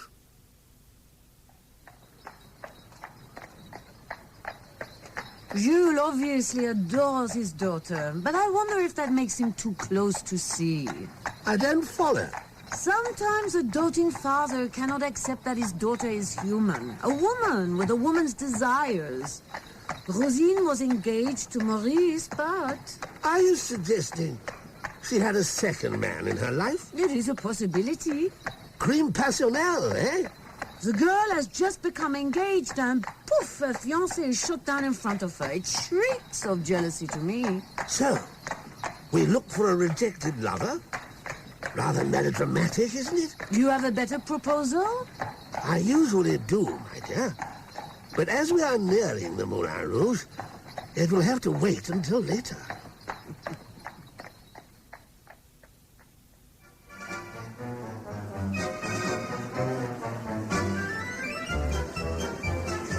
The Moulin Rouge is honored, sir. How may I be of service? You can tell us whether the lady known as the Greedy One is performing tonight? La Goulou, huh? Yes, indeed, sir. Oh. And how did she come by that name? Well, she is known for her amorous tendencies. And her dance partner, Valentin, he is also here? Le désossé, huh? He is always here. The what? The boneless one. He is here every night. There, on the dance floor. Huh? With the woman with the black feather boa. He is an exceptional dancer. Oui? Possibly. I'm no judge. But his appearance, a nose like a pickaxe, that huge pointed jaw. As for that stovepipe hat, he should tilt it lower, hide his face. It would allow us to concentrate more on his limbs. The tight cut of his trousers does that admirably, in my opinion. The man is fascinating. Monsieur Martineau, I understand you had a fatality here quite recently. That is correct, sir. Where were you when the incident occurred? By the orchestra, sir. There, on the steps. And what did you see? Very little. Like everyone, I heard the shots. They were fired during La Goulou's performance. I assume the assassin chose a moment when everyone's attention was on the dancing. Someone must have seen the man. Or the gun? No one has come forward, sir. The shots were fired at close range. I imagine the murderer kept the weapon secreted inside his overcoat. As you may have noticed, it is somewhat drafty in here. Chilly is the word I'd use.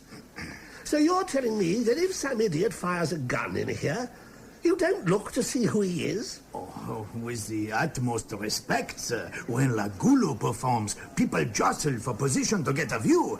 You are unlikely to catch sight of anything below shoulder level. How many people were present that evening? Perhaps 500. Friday is a popular night. A curious paradox, Sarah. If you wish to commit murder and get away with it, choose the most crowded place you can find.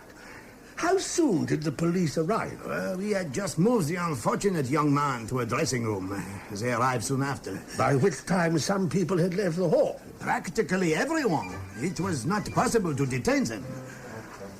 But the show goes on. You opened your doors again? Not until this week, madame. Monsieur Goran of the Sûreté wished to interview our regulars. The only way was to reopen. However, as I am sure you guessed, I, too, am taking a personal interest in the death of Maurice Laetitia. Then you must forgive me, sir. My instruction from Monsieur Ziegler, the owner, is not to discuss the matter with anyone. It is not good for our reputation. Your what? Well, you know the usual type of clients you get. They come to enjoy themselves. You'll notice anyone of a furtive demeanor? Possibly, sir. Unfortunately, my duties do not permit me to study everyone who enters or leaves. Is there anyone here who does? One of our habitués may be willing to assist. He is here most evenings, knows most of the working girls. They confide in him. You mean he's a pimp? Oh, no, sir, no. He is Toulouse-Lautrec, an artist. He is responsible for several of the posters you see on our walls. Well, if that's the best he can do, I'd hesitate to call him an artist. Where do I find him? His studio at 21 Rue Colincourt is not far. Was Lautrec here on the night of the shooting? Yes, sir. He was one of the last to leave. And he converses with the girls who frequent this place? And paints them. Sometimes he even visits the houses where they conduct their business. Oh, they all know Toulouse-Lautrec. Fellow sounds utterly depraved. He is a nobleman, Bertie. The Count of Toulouse-Lautrec Montfort.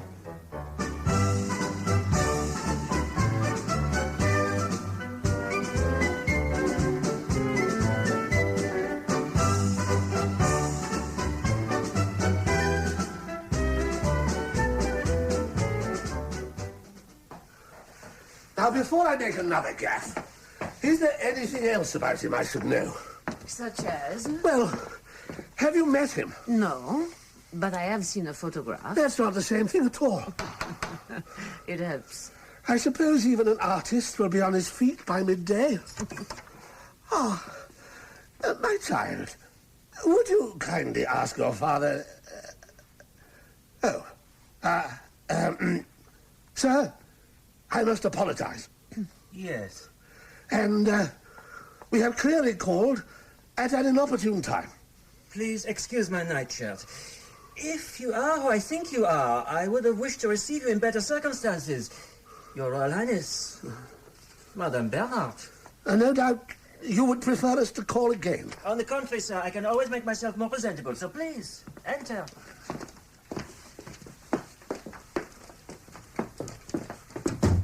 I will only be a moment. You really are the limit, Sarah. You might have told me that he's practically a dwarf, and as ugly as sin, as well. He's very popular with the ladies. A little fellow like that obviously has hidden charms. They call him the coffee pot. Now, what can I show you? Show me? Oh, well, it's your posters I admire most, Monsieur le Comte. Sir, in Montmartre I'm known as Toulouse or Toulouse-Lautrec, or simply Henri, but never by my title. My father named me after the Comte de Chambord, pretender to the throne of France, but I am not interested in the royalist cause. Oh.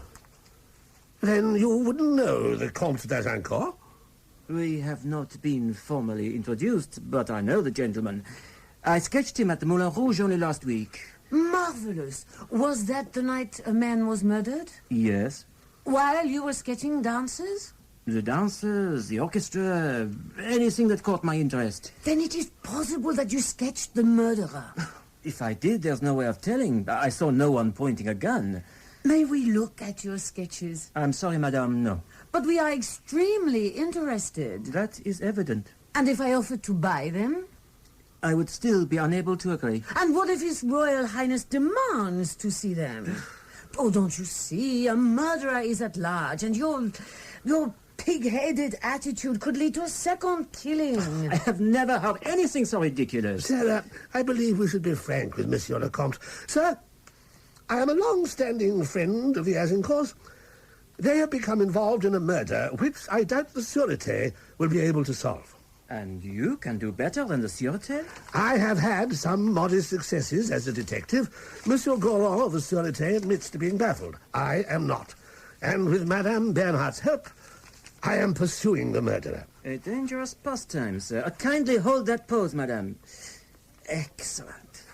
Perhaps if you cooperate, Sarah, Monsieur le Comte may show us the rest of that sketchbook. He'll want me stretched out naked for that. I'm always open to negotiation. I am not. Ah, well? There. It is done. May I see? You may keep it, madame. Oh. Is that how I look? No. That is how I drew you, madame. Sarah, we have much to do. So if Monsieur le Comte could give us his recollections of the incident... My recollections would not be better than anyone else's.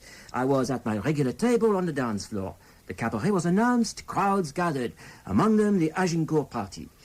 A distinguished older man and the youth, obviously his son, the mother, built like a ship's figurehead, and the pale, beautiful daughter. You have not mentioned the victim. Well, he was young, well-dressed, wearing a silk hat. When the chahut began, I heard two reports. The audience drew back. The young man dropped to the floor. His hat fell off, and I was surprised to see he was completely bald. Did you not go over to see what had happened? No, I'm not very mobile. I stayed at my table and continued drawing. Only thumbnail sketches, impressions of no value to anyone but me. Even so, I must insist on seeing the sketches, however rudimentary. One should not withhold evidence. Sir, I would not dream of withholding anything from you or Madame Bernhardt. Unfortunately, the sketches are no longer with me. Then where are they? Monsieur Goron of the Sûreté took them away. Oh, merde. You could have told us this 10 minutes ago. I'm sorry, but Goron particularly instructed me not to gossip. I'd hardly categorize a statement to the heir apparent to the throne of England as gossip. I assure you, sir, nothing will be learned from my sketchbook. But... There is something you did not tell us, Sûreté? Yes. The matter of the gun. Whether it was the murder weapon, I cannot say. You saw a gun? Yes. Because of my stature and slowness in walking, I let the crowd leave before me. The ballroom lights had been turned down, so perhaps I was even more inconspicuous than usual. It was then I saw someone coming from the dressing rooms. A tall, thin man. As he passed, he took a pistol, silver in color, from the outside pocket of his overcoat. Mon Dieu. Glanced at it briefly, transferred it to an inside pocket, and walked rapidly towards the exit. Did you get a clear look at him? No, but his profile was easily recognizable. It was Valentin Le Dessaussé. La Goulou's dancing partner? Why didn't you tell the Sûreté this? Because I know Valentin quite well, and I was certain he could not have shot Le Tissier. He was dancing the Chaou when the shots were fired. Everyone was watching him. He could not have drawn a gun and shot a man in the back. It does seem an impossibility. I would have spoken to him myself had we not fallen out over one of my posters he objected to. Is it dangerous?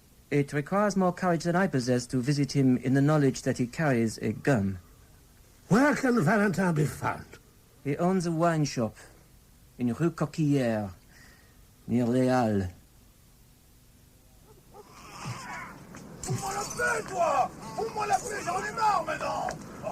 We must be mad.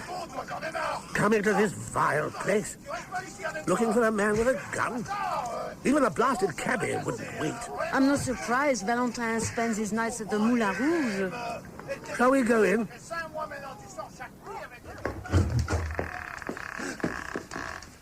Ah, monsieur. Stay where you are. We are friends. Admirers. Don't come any closer. Look out, Bertie. Put the gun down, monsieur. I only want to talk. No, I'll shoot. Stay back, I'm warning you. Really, monsieur? Ah! Grab the gun, Sarah. Good God, man. Not used to weapons, are you?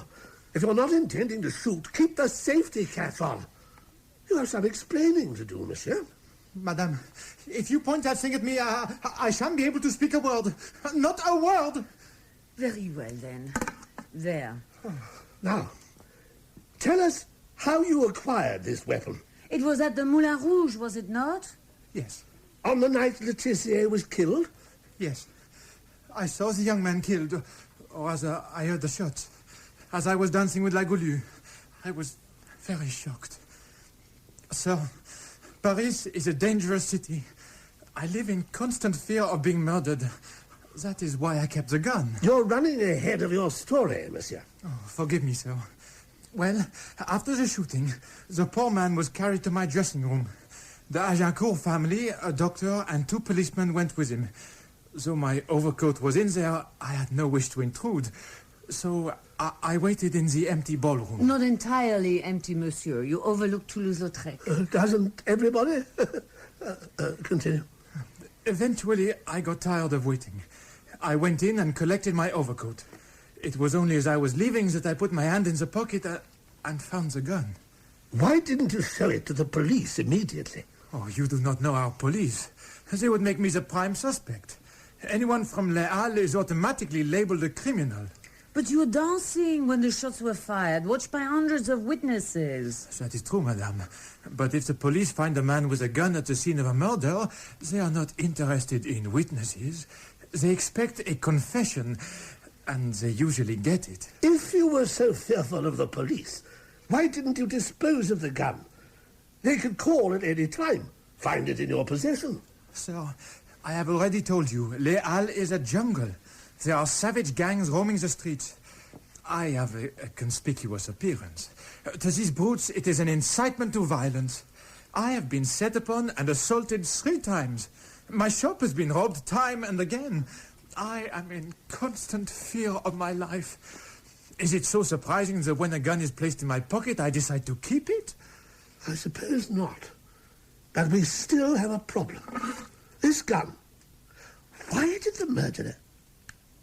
What is it, Bertie? Nothing. Monsieur, have the police questioned you about the murder? I was questioned by the chief of sûreté. He simply asked what I saw when the shots were fired. Nothing about the gun or what happened to it. I did not lie. It was not mentioned. Then with luck, you won't hear from him again. And as I cannot allow you to keep the revolver, I suggest you take lessons in pugilism.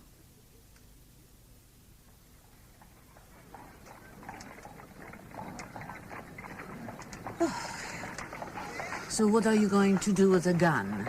It's safe with me.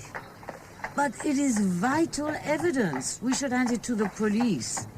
It's our civic duty. Sarah, I, of all people, do not require a lecture on civic duty. Now, examine the weapon. Look closely at the side plate.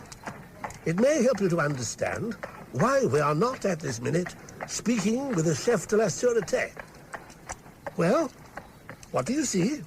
A shield with some words in Latin. And above the shield? A crest. The letter A. Surrounded by some curly bits. You are looking at the Agincourt coat of arms. And unless I am very much mistaken, that revolver, the weapon that killed Maurice Letitia, came from Jules d'Agincourt's private armory.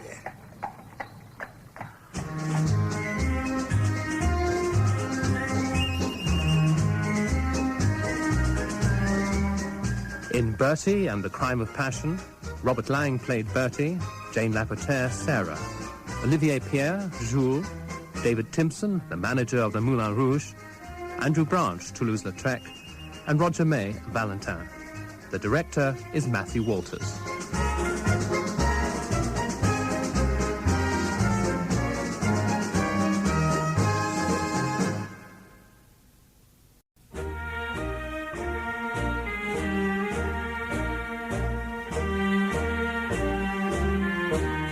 Bertie and the Crime of Passion by Peter Lovesey. Dramatized by Geoffrey M. Matthews with Robert Lang and Jane Lapotaire.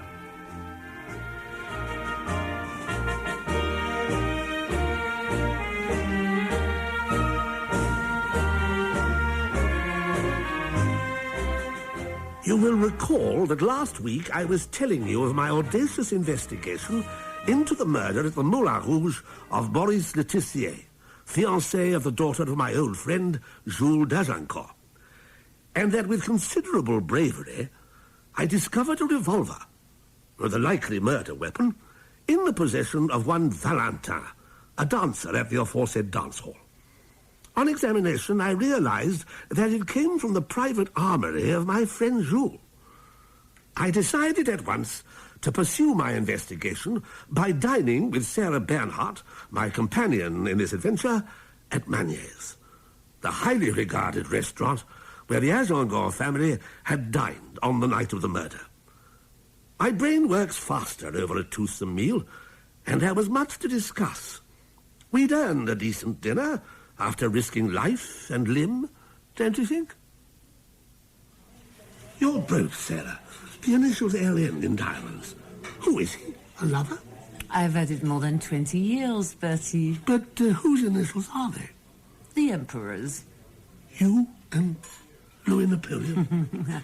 A small reward, Bertie, for a command performance. Oh. Personally, I think messages set in jewellery should be more discreet. Like my engagement present to Alex. A ring with 6 stones.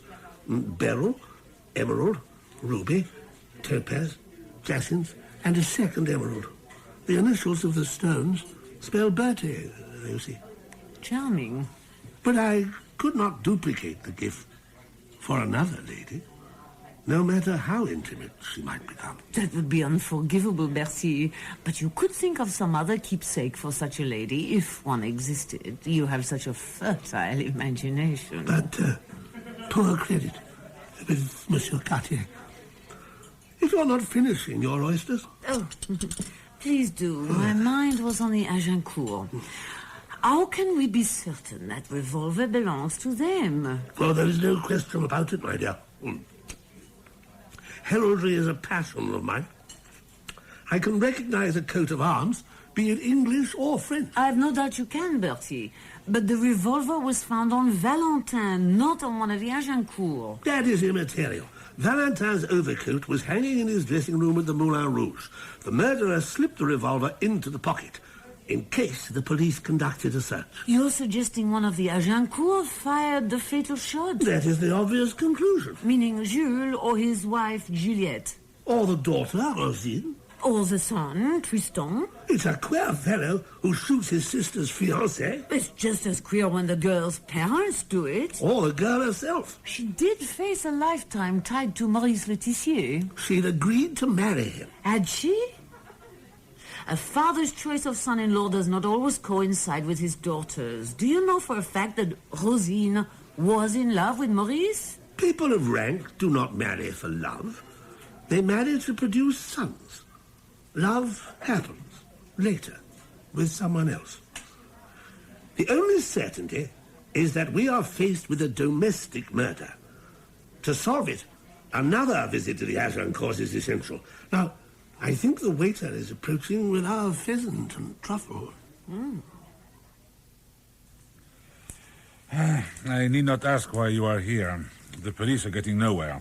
Yesterday, Goron, the chef de la sûreté, had long interviews with Juliette and Rosine, when he should be in Montmartre. Jules, the police may not be as far astray as you believe. They do not know it yet, but this was found hidden at the Moulin Rouge on the night of the murder. Really? Luckily, it was recovered by Sarah and me. So now we have a choice. Either we can give this revolver to the police, or, as we believe the truth is to be found in this house, we can conduct our own investigation here, in the family, among friends. We will need the family's full cooperation. I shall see to it. Good. But first, Sarah and I should like to see where this revolver was kept. Here, this is my gun room and study. You don't keep it locked? Why? I spend many an hour in here. I've never cared to lock it. So anyone can come in? Yes. Including the ladies? They occasionally look in for a newspaper or a book. Or a gun, Jules, if they had use for it? The ladies in this house do not go in for field sports. Quite so. The pistols, where are they kept? In the top drawer of this cabinet. I possess 4 revolvers, all engraved with my coat of arms. And all kept in an unlocked drawer? How many are in there now? 3. You had no idea one revolver was missing? No idea. In the days before the murder, did you have any visitors who might have come in here? No, except for Maurice, of course. God rest his soul. I should not say this, but I wish there were someone else. Servants? Oh, most of the staff have been with us for years. I cannot believe any of them would steal from me. Oh, it's not that unusual, Jules. I once caught my maid wearing my petticoat. I only found out when my pet monkey got under her skirt and she jumped onto a table. Mon Dieu! A maid wearing my Breton lace petticoat. She was out of my house in 30 seconds. Sans petticoat? Sans everything, except the mark of my boot on her derrière. Jules, tell me, how did Rosine and Maurice meet? At a dinner party the year before last. And you were impressed by him? One couldn't fail to be. He had great charm. Was he handsome? Well, the ladies found him attractive. He sported a particularly fine moustache. So, it was love at first sight. I think Maurice fell for Rosine straight away. And Rosine? Well, you might as well know that Rosine agreed to the engagement under protest. She was in love with someone else. Someone totally unsuitable. I was right, Bertie. There is a lover. Jules, this clearly has some bearing on the matter. I must insist you tell us about it. Very well. In France, we believe marriage is more than a personal matter. It is a contract between families. There is a matrimonial settlement. It is not so different among English people of rank. Yes, but you do not have to abide by the Code Civil. If a daughter of 21 or older chooses to defy her parents and promises herself to a man of her own choice, She may make a sommation respectueuse, a judicial protest. If after 3 such protests the parents still resist the match, the Code Civil allows her to marry regardless of the man's character and habits. Oh, it's diabolical. What has this to do with Rosine? Well, she threatened us with a sommation respectueuse, Bertie. Next October, when she is 21. And who is the young man she admires? Young? He is 51. A worthless painter called Morgan. I'll be figured. He followed her into church, of all places, and struck up a conversation, without even an introduction. I take it this disgraceful episode took place before she met Laetitia? Yes. She's completely infatuated with Morgan. I can't understand it. The ways of the heart cannot be analyzed, Jules. But this is an old man. I'm looking a damn sight older than he is. A long beard, streaked with grey, scruffy clothes. So you've met him? Yes, last summer. Rosine invited him to paint a landscape of the park. After that, she mentioned he was looking for other local scenes, so I gullibly gave him the freedom of the estate. I thought we were helping a poor artist. Oh. As you know, we French have a high regard for the art. But he's been wandering about ever since, even sleeping in empty buildings on the estate. Is he a talented artist? Oh, did I call him an artist? He's one of these crude impressionists.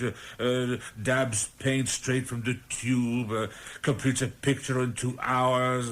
No. He'll never sell anything. When did Rosine meet him? 2 years ago. 2 years, Jules? And you didn't warn him off? I've always tried to be civilized in my dealings with local people.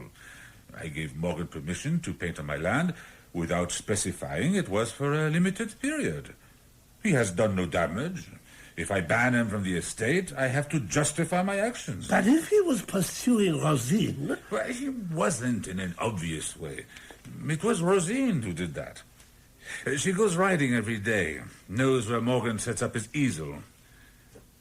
I'm not suggesting there was any misbehavior, but if I put a ban on Morgan, it won't be his reputation that suffers. It will be Rosine's. After you persuaded Rosine to get engaged, did she stop seeing the painter? I assume so, yes. But did you and your wife insist upon it? I don't think we gave her an ultimatum. She'd seen sense. Agreed to marry Laetitia. That was enough. But you still went riding each day? Yes. And Morgan is still about? I've not heard that he has left, but I can't see this is a matter you should pursue. Jules, her questioning of Rosine will employ the utmost tact. You may depend on it. So if she's feeling calmer, we should like to speak with her. Very well, Bertie. I'll go and find her. He's hiding something. He hasn't told us everything. Let's not make unfounded assumptions, Sarah. His family are now under suspicion of murder. That must be a terrible blow to any father. No wonder Jules is guarded in his replies. One thing is very clear. He feels guilty for forcing the engagement on his daughter. And another thing, Bertie, there is a lover. One of my assumptions, at least, proved to be true. Personally, Sarah, I look at these matters with detachment. That is the mark of a good detective. And I have a new suspect. Morgan? Yes. A crime passionnel. That was my suggestion. But we didn't know about Morgan then. Now we know he had both motive and opportunity. He was permitted to roam freely around the estate, so he'd have no difficulty in getting into the house and stealing the revolver. As an artist, he must know Montmartre, and as Rosine's confidant, he must have known the family would be at the Moulin Rouge with Laetitia. Bertie, you are doing so brilliantly on your own. Do you really require an assistant? Perhaps I'd be better employed preparing for my world tour. But you're my support. So, I'm just a crutch, am I? Oh, no. Of course not, Sarah. There. Oh, my dear. Hello. Who are you? Quiet, Ezra. We are here to see your sister. Your father went to fetch her. Typical of father. How do you mean? He won't find her. She goes riding every afternoon at this time. Father is terribly absent-minded. Do you mind if I attend to my gun? Please do. What were you shooting? Oh, rabbits, sir. Bagged 5 today. So, you're a good shot. Better than average, sir. Have you ever used a revolver? It's an unreliable weapon. You know that your sister's fiancé was shot with a revolver? So I was informed, sir. But you were there. Yes, and I heard the shot. But no one saw the gun. It was fired from behind. Who were you standing next to? My father, I suppose. You must know Tristan. With respect, sir, it isn't that simple. There were hundreds of people jostling to get a good view of the dancers. When the shots were fired, I wasn't literally next to my father. When I turned to see what happened, father was beside Maurice. Rosine was with my mother on Maurice's other side. Now, sir, if I may be so bold, why are you asking these questions about my family? Because your parents are my friends, and I want to find out the truth about this tragedy. Did you like Maurice Letizier? He wasn't family, sir. And my sister didn't really want to marry him. You felt some sympathy for her, then? No reason to kill a man, is it, sir? What the... Should anyone be out there shooting? Absolutely not. Then I think we should investigate. What are you doing here, Tristan? I thought that shot just now was yours. No, father. I was in the gun room. Merde. Who the devil's shooting on our land? Oh, I'm sorry about the language, Sarah, but this is highly irregular. Think nothing of it, Jules. You didn't find Rosine? No, I forgot she always goes riding about now. But if some idiot letting off a gun, she could be at risk. Over there! In the woods. I'm going to saddle the horse and ride over. Excuse me, Bertie. Excuse you? No, if you have a nag strong enough, I'll join you. I'll come too. We ought to be armed. I'll get the shotguns.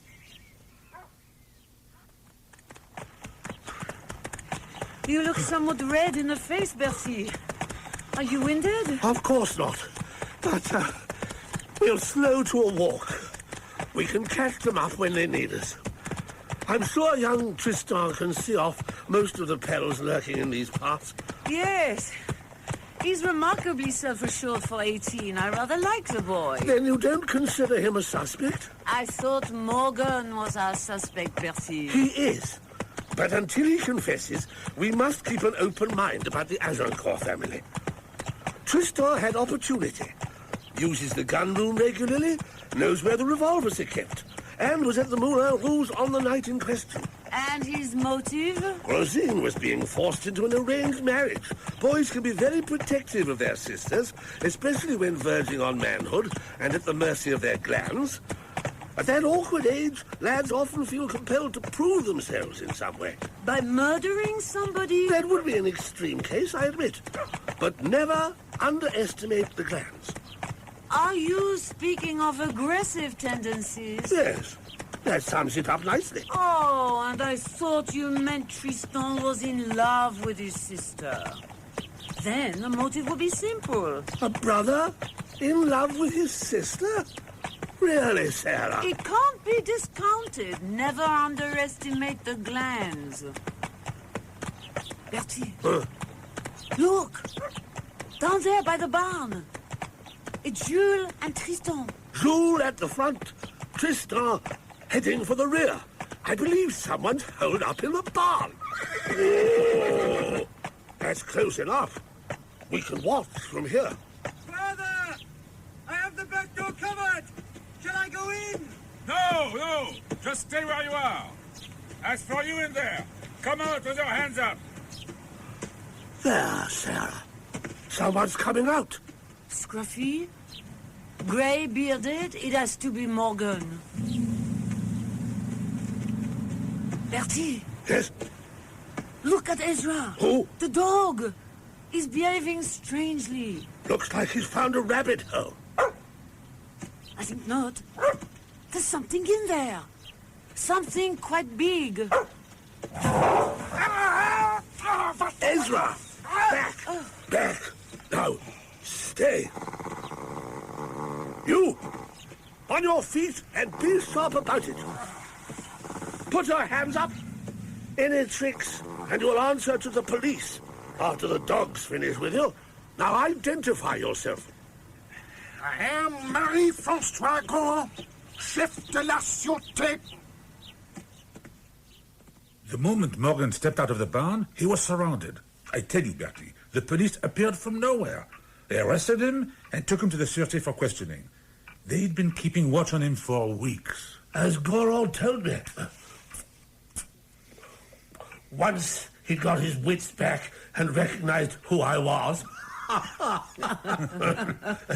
To think it took the Sûreté 3 weeks to reach the same conclusion as I did in 5 minutes. And you have no doubt as to Morgan's guilt? No. And no opprobrium will be attached to Rosine or any member of your family, Jules. Morgan plotted his crime independently. And if his painting is anything like the other Impressionist works I've seen, he is no loss to the world of art. Absolument. Few will have any regrets when he goes to the guillotine.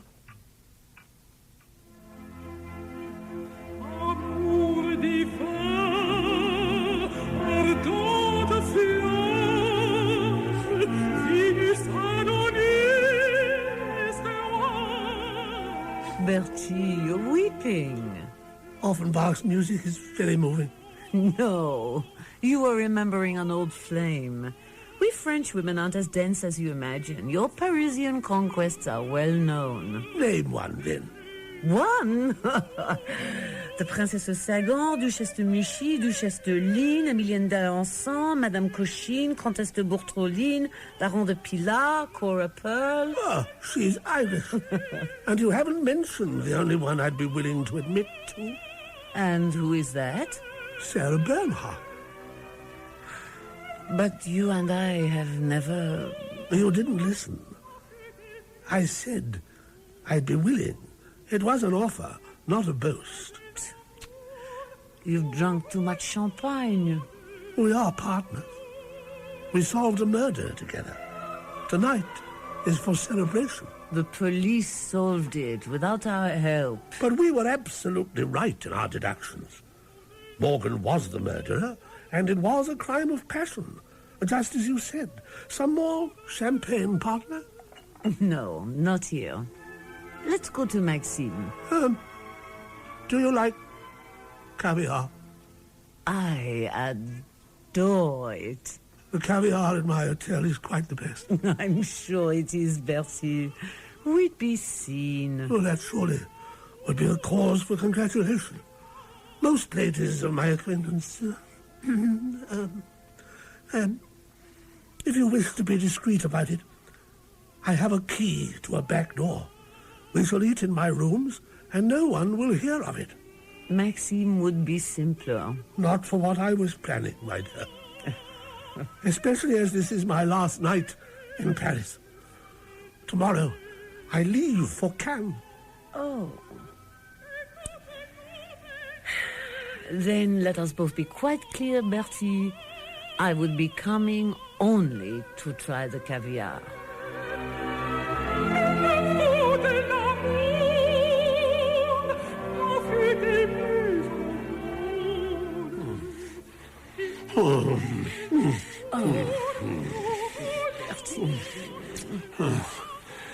I suggest we postpone the caviar. And have champagne. Sarah, don't be alarmed. But we are not alone. There is a third person in the room. Mon Dieu. What sort of pervert do you take me for? Your Royal Highness? Oh!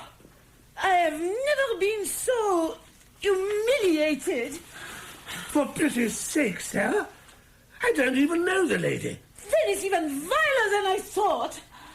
Don't speak to me again, you Bluebeard. Blast it to hell. Now, young lady, who the devil are you and what are you doing in my suite? I am Rosine d'Agincourt, sir. I had to see you. Your secretary asked me to wait. I must have fallen asleep. Rosine? Is it to do with the murder? Yes, sir. Then you have my undivided attention. They have arrested poor Glynn. Glynn? You mean the painter? Morgan? Yes, Glyn Morgan. He is a countryman of yours, and he is innocent. His name sounds Welsh to me. Forgive me, sir, but you are the Prince of Wales. Oh, yes, quite. And you believe he is falsely arrested? Sir, Glyn is the most gentle of men. Artists don't kill people. You'll have to think up something more significant than that, Rosine. I was with Monsieur Goron only this morning. He has no doubt of Morgan's guilt and expects a confession very soon. That is monstrous. Glyn was as shocked as any of us when the shot was fired. Then he was at the Moulin Rouge that night?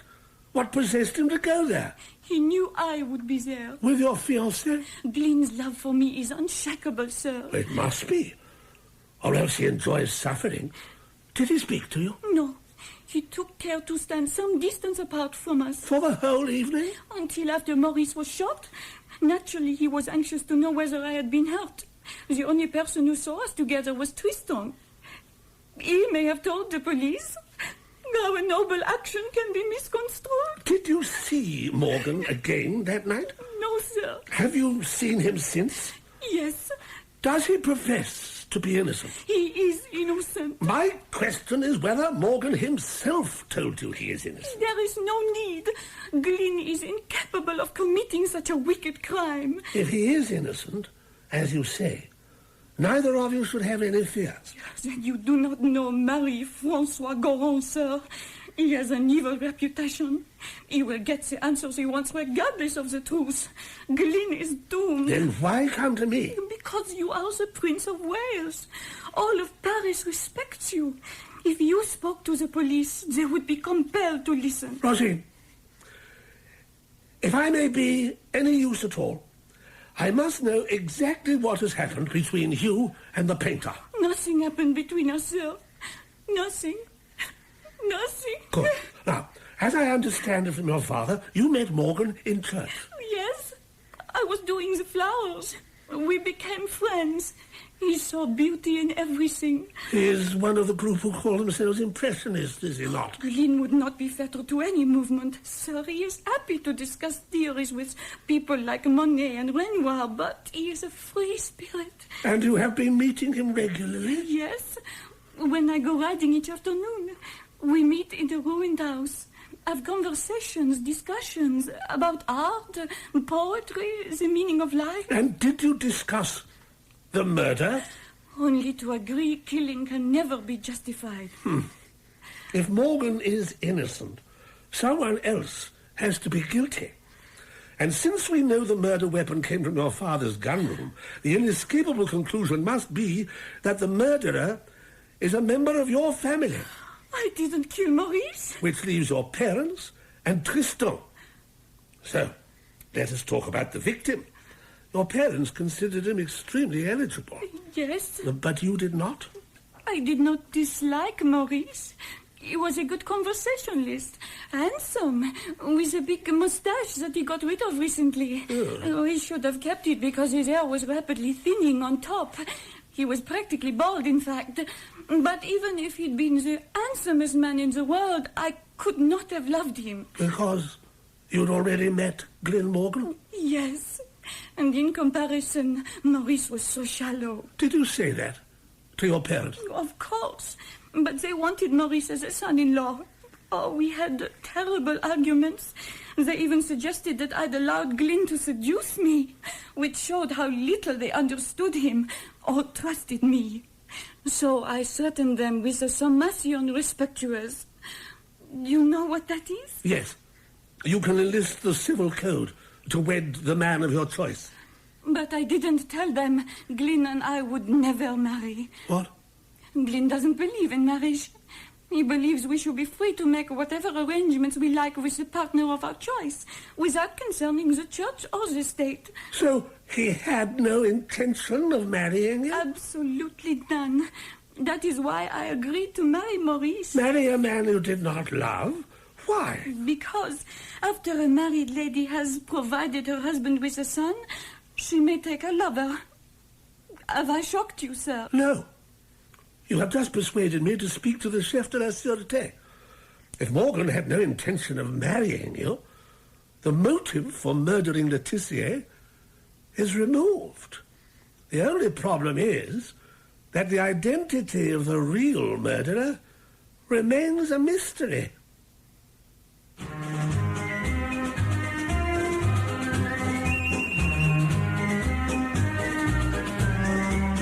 In Bertie and the Crime of Passion, Robert Lang played Bertie, Jane Lapotaire Sarah, Olivier Pierre Jules, Paul Jenkins Tristan, Tracy Wiles Rosine, and Geoffrey Whitehead Goran. The director is Matthew Walters.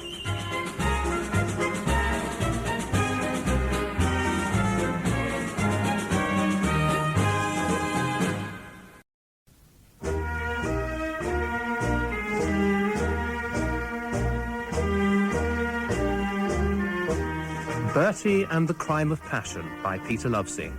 Dramatised by Geoffrey M. Matthews with Robert Lang and Jane Lapotaire. You may recall that no sooner had I become convinced that the so-called artist, Morgan, was guilty of the murder of Maurice Letizier, than Rosine d'Agincourt, the dead man's fiancée, revealed to me that far from being jealous of her marriage to Letizier, Morgan, a radical and free thinker, had no intention of marrying her himself. Moreover, Rosine fully intended to become Morgan's lover after her marriage, thus removing his only obvious motive.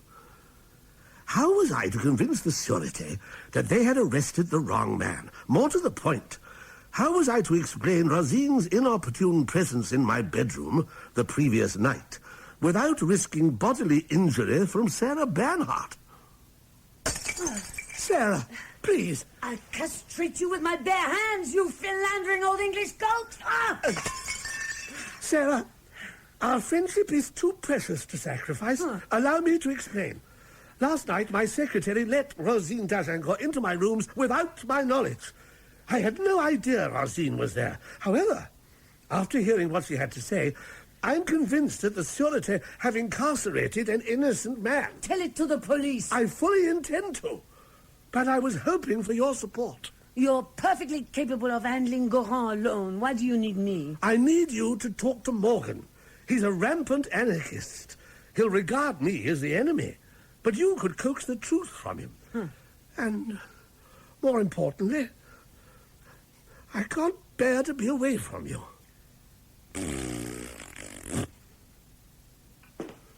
Forgive me. I was not expecting such distinguished guests. I presume you have some fresh information? You may presume what you wish, Monsieur Goran. But we wish to speak with Mr. Morgan. With what purpose, sir? He is, I believe, a British subject, entitled to visits from his consul. Certainly. The consul represents the Queen, as I do. But if you wish to verify that I have my mother's authority... Sir, that will not be necessary. I would have Morgan brought from his cell immediately. He has already been questioned intensively. With what result? He has admitted nothing. Yet. But I will have him brought up. No. We will see him where he is being held.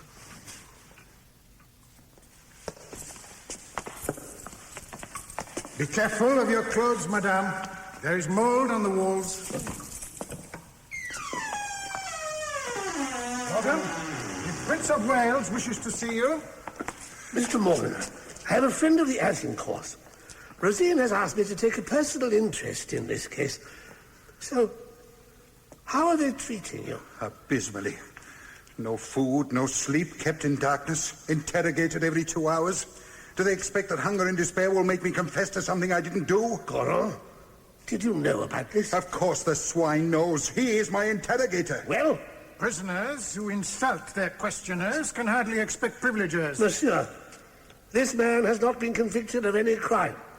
He is cold and hungry. I must insist he is fed immediately. What are you waiting for, you cretin? Oh la la, you make me ashamed to be French. Have a good breakfast brought in now, or we go straight to the minister.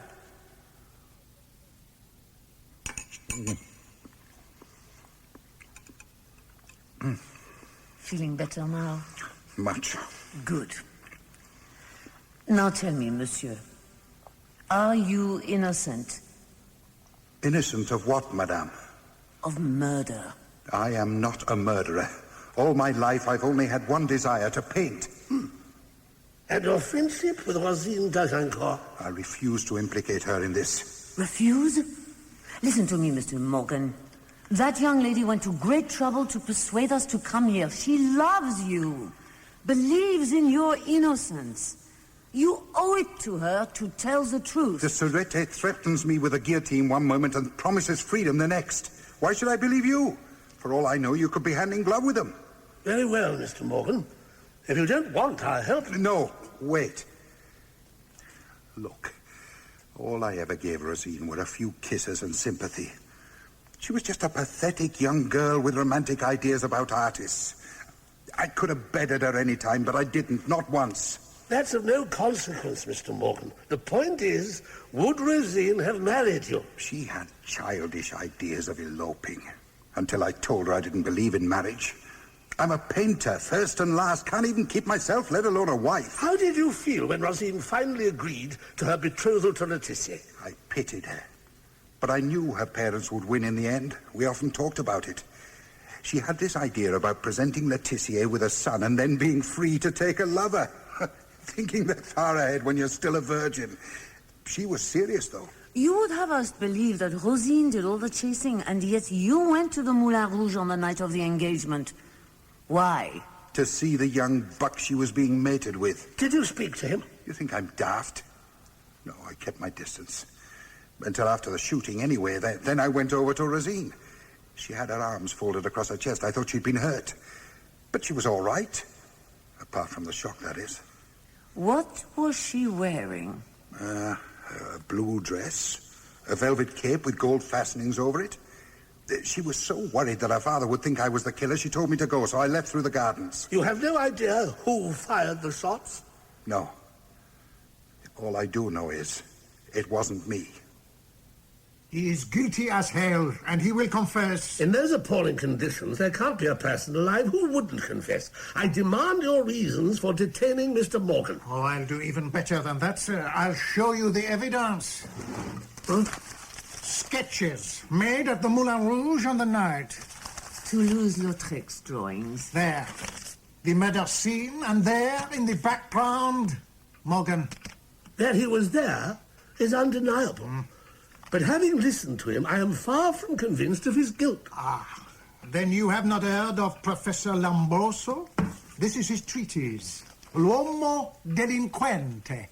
The criminal man. Exactly, madame.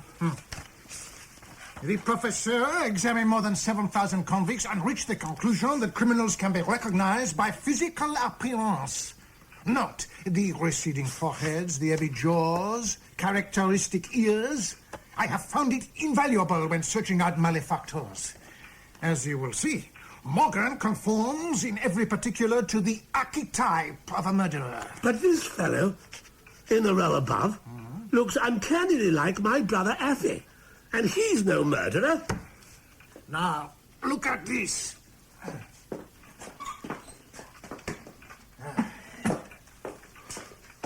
The shotgun recovered from Morgan when we arrested him. Laetitia was shot with a revolver. Please examine the stock, sir. The Agincourt coat of arms. Proof that Morgan not only stole it, but also had access to a variety of other weapons, including revolvers. Ah, like this one. What is this? If you don't know, monsieur, I fear for Paris. It's a revolver, left in an overcoat in the dressing room at the Moulin Rouge on the night of the murder. You will note that the arms on the side plate are those of the Agincourts. How did you acquire these? By vigorously pursuing inquiries. I am not at liberty to say more, except that the owner of the overcoat is unquestionably innocent. This is fascinating. Once Rosine was engaged, Monsieur le Comte must have banished Morgan from the estate. Incensed, Morgan used one of their own revolvers to kill Laetitia, leaving it to be found to throw suspicion on the family. An ingenious theory. Your Highness, quite inadvertently, you have provided absolute proof of Morgan's guilt. Ah. If I leave this afternoon, I can be in Cannes for breakfast. You can't leave Paris, Percy. We must do something about that odious little man. Goron? Unless we stop him, an innocent man will go to the guillotine. After what Goron's told us, no one but Morgan could be the murderer. Anyway, the juge d'instruction will ensure the investigation is conducted properly. Oh, can you imagine a magistrate who will disbelieve the famous Goron? Bertie, I understand Morgan because I too am an artist. I value my talent above all things. Morgan cares too much about painting to put it at risk by killing a man. And what about Goron's theory? Totally unconvincing. It sounded convincing enough at the sûreté. Morgan has always lived on the edge of poverty. If he's ejected from Montroger, so what? Why suddenly become so angry about it? And why kill? Not Jules, the man who evicts him, but Letitia. But I can't conceive of one of the Azincourts as a murderer. Face it, Bertie, one of them is guilty. They're respectable people, Sarah. I've known them for years. Possibly. But I keep thinking back to something Mr. Morgan told us. He said that after the shots were fired, he went over to see Rosine. So? He said she appeared to be in shock. And the phrase I particularly noted, that her arms were folded across her chest and that she was wearing a velvet cape. So, if she were holding a revolver under it, no one would have been able to tell. You're not suggesting Rosine fired the shot? She's the obvious suspect. She was infatuated with Morgan. So is our old friend, the crime passionnel, after all. I think not. If Rosine were guilty, why come to see me? A murderer doesn't assist the investigation. She was driven to it. When she shot Letitia, she didn't expect Morgan to be arrested. She came hoping you could use your influence to free him. Which I have failed to do. Because Rosine did not tell you the whole truth. So, if only for Mr. Morgan's sake, we must return to Montroger and get her to confess. Jules is in Paris, Bertie, but you will find Rosine in the library. Thank you. But what exactly is your interest in this dreadful affair? Jules said something about you wanting to solve the mystery. But the Sûreté have done that already. Not to our satisfaction. Juliet, we're old friends, so it would oblige me greatly if you would answer some questions. If you want to know about poor Maurice, he would have been perfect for Rosine. Amusing, handsome, and with a private fortune. Naturally, Jules and I urged her not to miss her opportunity. The silly minx took her time deciding. Girls do sometimes. Anything vaguely bohemian always fascinated her. All we did was steer her gently in the right direction. What she needed, as I pointed out so often, was a husband to steady her, not a vagrant painter hoping to live off her money. Does she have money? Oh, she inherits 80,000 francs on her next birthday. So she would have been extremely comfortable. Did Maurice live with his parents? I believe he had his own apartment in the Rue Tronchet. Your Highness, Oh, did you see Glynn? Are they going to release him? I fear not.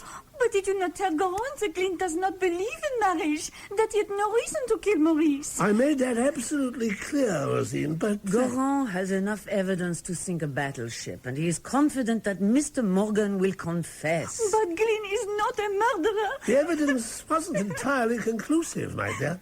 But his confession will seal it. The guillotine awaits him. No! Glynn would have told me if he'd done it. I've never known anyone so truthful. You value the truth, do you? But are you truthful yourself? Of course.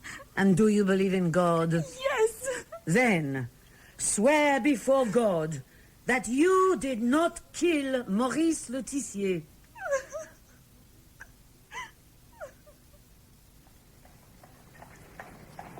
I tell you, Bertie, I am convinced Rosine killed Letitia. My dear, I believe you'd have blithely applied thumbscrews to get a confession, but you failed.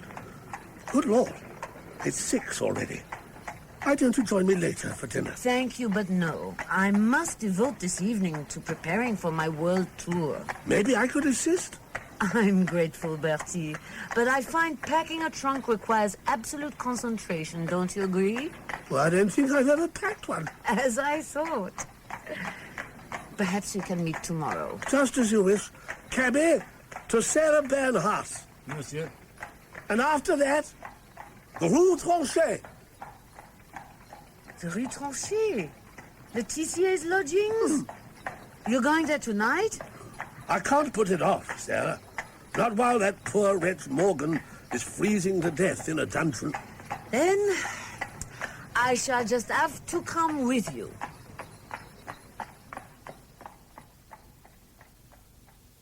Monsieur Letizier is gone. We know. We wish to speak with you, madame. I have already spoken to Grand, chief of the Sûreté.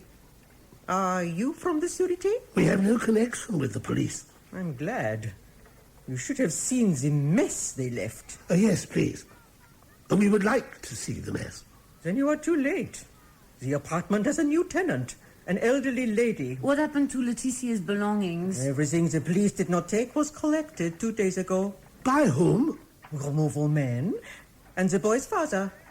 Charming old gentleman. Ah. Then, could we view the apartment? I told you it is not convenient. Bertie, there will be nothing to see except that old lady. Tell me, madame, how long did Letizier reside here? 3, maybe 4 years. Then in that time you must have formed some impressions about him. I don't gossip about my tenants. It would not be gossip, madame. It is salient information, which will all be made public at the trial. I see. What do you wish to know? Was Letizier temperate in his habits? Temperate? No. He was rich, had no job. He'd go away for days on end. Come home at all hours. Never warn me in advance. Women. You have it in a word, madame. But did you actually see him with women? Of course. I don't tell lies, monsieur. He was quite good-looking, you know, when he first came here. Oh, he had a lot of hair then. But he lost it very quickly. These women, did they come for immoral purposes? I don't permit that. They were proper ladies, not demi-mondaine. But what went on outside these walls was no concern of mine. I did once see him leave the Montillon in broad daylight. The Montillon? Don't ask, Bertie. If he'd worked for his living, he wouldn't have had the energy for that kind of thing. These lady visitors, do you recall their names? There were 3 in all. The first one he introduced as his sister. Sister! She had red hair and a foreign accent. The other 2 were quite different. Dark hair, decently dressed. Both good-looking. But neither visited more than twice. When was this? In the first year. But last winter, he kept getting sore throats, headaches, migraine, he said it was. Me, I think it was jaundice. His skin had that yellow look. But whatever it was, it stopped his philandering. Did he receive any lady visitors in the past few weeks? Since Christmas, let us say? The only one... Oh, but I wouldn't like to think she had anything to do with Monsieur Letizier's horrible death. We must not suppress anything, madame. Well, she was younger than the others. No more than 20. Demurely dressed, very slim, long brown hair. Intelligent face. A little taller than you, madame. Her hair. Did she wear it like mine? No, madame. It was parted at the center, combed back, then fastened behind. Rosine. Has to be her, Bertie. Oh. Did you discover her name? No, madame. But she first came at the beginning of the year before last. On Sunday afternoons. 4 or 5 times altogether. I'd almost forgotten about her until a few weeks ago when she reappeared. But she changed. She was so pale. Her eyes were red at the edges as if she'd suffered. I felt so sorry for her. Did Letizier invite her in? For about half an hour. Then he showed her out. Did they appear affectionate? No, quite the reverse. From the look on her face, I'd say they'd had an argument. And you've not seen her since? No, monsieur. Tell me, madame, Did you ever meet Monsieur Letizier's fiancée? No, madame. Then how can you be certain this young lady was not his fiancée? From your description, they sound identical. How? Because of this newspaper, there. A picture of Rosine d'Agincourt. She's definitely not the lady who called here. Madame, you told us earlier that the removal men cleared the room. What happened to the rubbish? There was none. The removal men took everything. They must have left something. Nothing of value. Only some stuff they tossed in a tea chest. Where is it? Under the stairs. You silly fool. That old witch will be laughing her head off. Why? She's a Louis d'Or, better off, that's why. For what? A box of rubbish. And what's more, she sent us on a wild goose chase for some mysterious woman. Really? Well, she didn't fool me. She was protecting Rosine by pretending it was someone else. Sarah, if she didn't want the truth to come out, why mention the visit at all? No, I'm inclined to believe the old lady. The mysterious caller has to be an entirely different woman. So, we have a fresh suspect. Oh, that's it. You can't bear the thought of one of the Agincourt being the murderer, so you're only too pleased to have someone else to chase, even if she's a figment of that old woman's imagination. If that's your opinion, Sarah, I see no point in any further discussions. I shall find the young lady without your help. Go on then, Prince Charming. Find your Cinderella. Dark, 20... average height. There can't be more than 10,000 girls like that in Paris. It may take a year or two of trying to fit the slipper, but knowing you, that'll be no hardship. Oh, that's below the belt, Sarah. A choice of phrase that sums it up exactly. Goodbye, Bertie. I have packing to do. Temperamental thespian. Cabby! Do you know the Montion? The Montion, monsieur. Do you know it? That is the question I just asked you. Well, the Montion, monsieur, is a house of pleasure, if you know what I mean. I wish to be taken there, whatever it is. Monseigneur? I should like to see the proprietor, if you please. Of course. Do you wish me to mention your name? You may say that Lord Tennyson has called. Lord Tennyson. This is indeed an honor. Please sit down. Thank you. We have not had the pleasure of welcoming a man of letters before. Of all English poems, The Charge of the Light Brigade is my favorite. I will not ask you to recite it, but you must sign our visitor's book. Your lordship? You need have no worry, sir. We are patronized by many gentlemen of distinction. Politicians, men of letters, even royalty. I'm sorry you didn't come here for conversation. On the contrary, madame. It is conversation I want. And information about a certain young lady. Excellent. You already know who you want. Which one is she? Madam, let us be clear. I am here only to make inquiries. About a young man called Maurice Letizier. Letizier? Ah, the man killed at the Moulin Rouge. Yes, he was a regular at one stage. And did he have a regular girl? Mimi was always his favorite. I should like to meet her. To speak to her, that is. Mimi is much in demand. But we can see if she is available.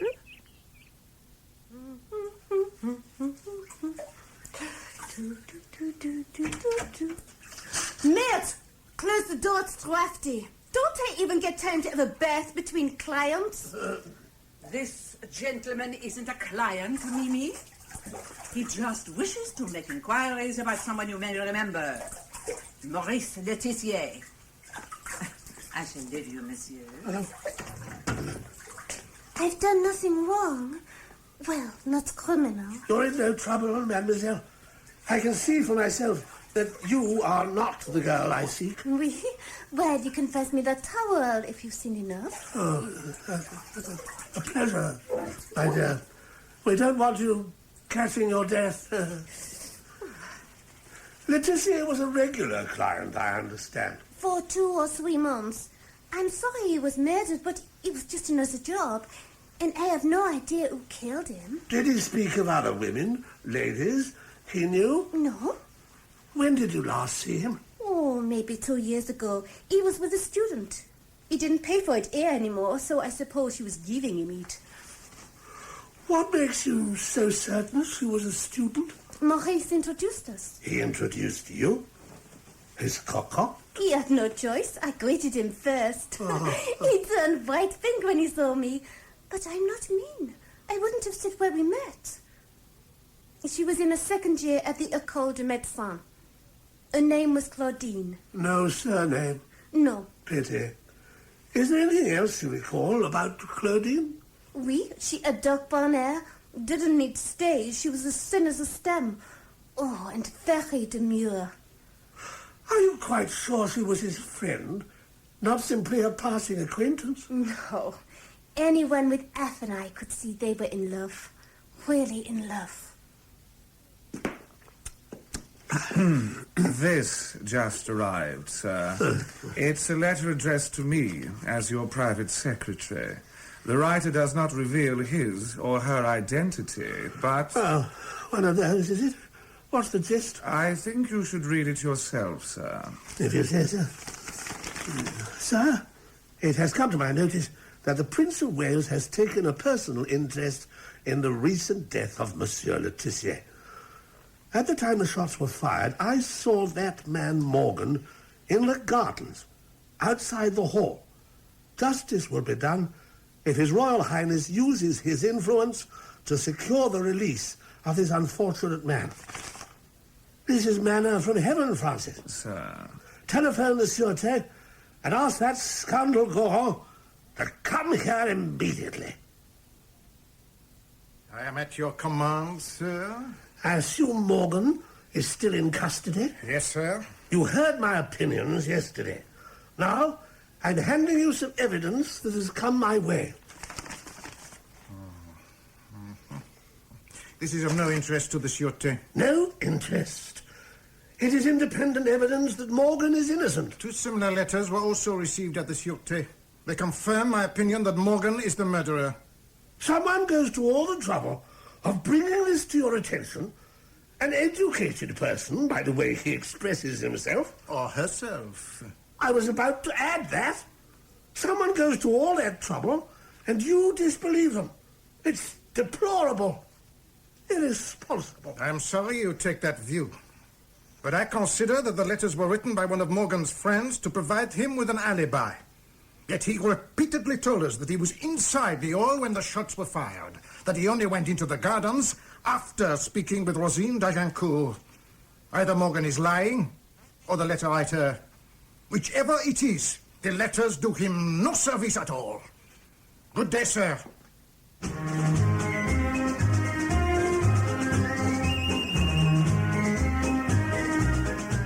In Bertie and the Crime of Passion, Robert Lang played Bertie, Jane Lapotaire Sarah, Geoffrey Whitehead Gohan, John Hartley Morgan, Zulema Dean Juliet, Tracy Wiles Rosine, Linda Regan Mimi, Tessa Worsley the Madame, and Diana Payan the Concierge. The director is Matthew Walters.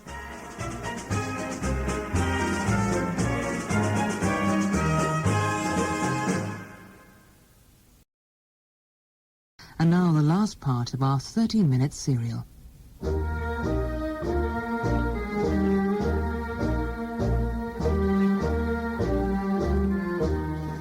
Bertie and the Crime of Passion by Peter Lovesey. Dramatised by Geoffrey M. Matthews, with Robert Lang and Jane Lapotaire. You will recall that despite my efforts, the Sûreté continued to be convinced that the artist, Morgan, was guilty of the murder of Maurice Letitia, while Sarah Bernhardt believed Rosine d'Agincourt was the murderess. I was determined to prove both wrong. My hopes rested on the box that I had obtained at the cost of a louis d'or from Letitia's concierge. The contents proved a huge disappointment. Nothing but naughty postcards, a brown toupee, and numerous medicaments, laxatives, headache powders, and a bottle of something called Van Sweeten's liquor. I decided that I must track down the medical student Claudine, who had been seen with Letitia. Accordingly, I headed for the hostelry next to the École de Médecins, and was agreeably surprised to spot young Tristan d'Agincourt amidst the crowd. Tristan! Good! No, not quite. I mean your Royal Highness, sir?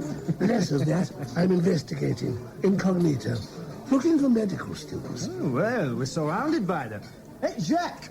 Jack, over here, meet, Bertie. Bertie, he's looking for students. Then he has come to the right place. A girl named Claudine.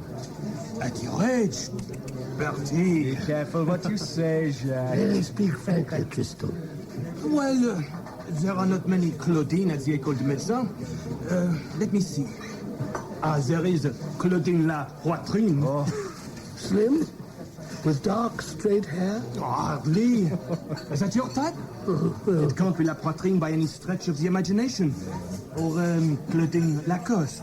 She's blonde. So it can only be the quiet one. Claudine Jean. Where can I find this young lady? She does not mix much with us, but the Registrar's office should be able to provide her address.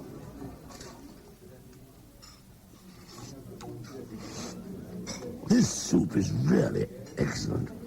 Sir, you've not yet told me what all this has to do with the murder of Maurice Letitia. Well, information provided by Letitia's concierge and the girl Mimi suggests Maurice was having a liaison with this Claudine Jean.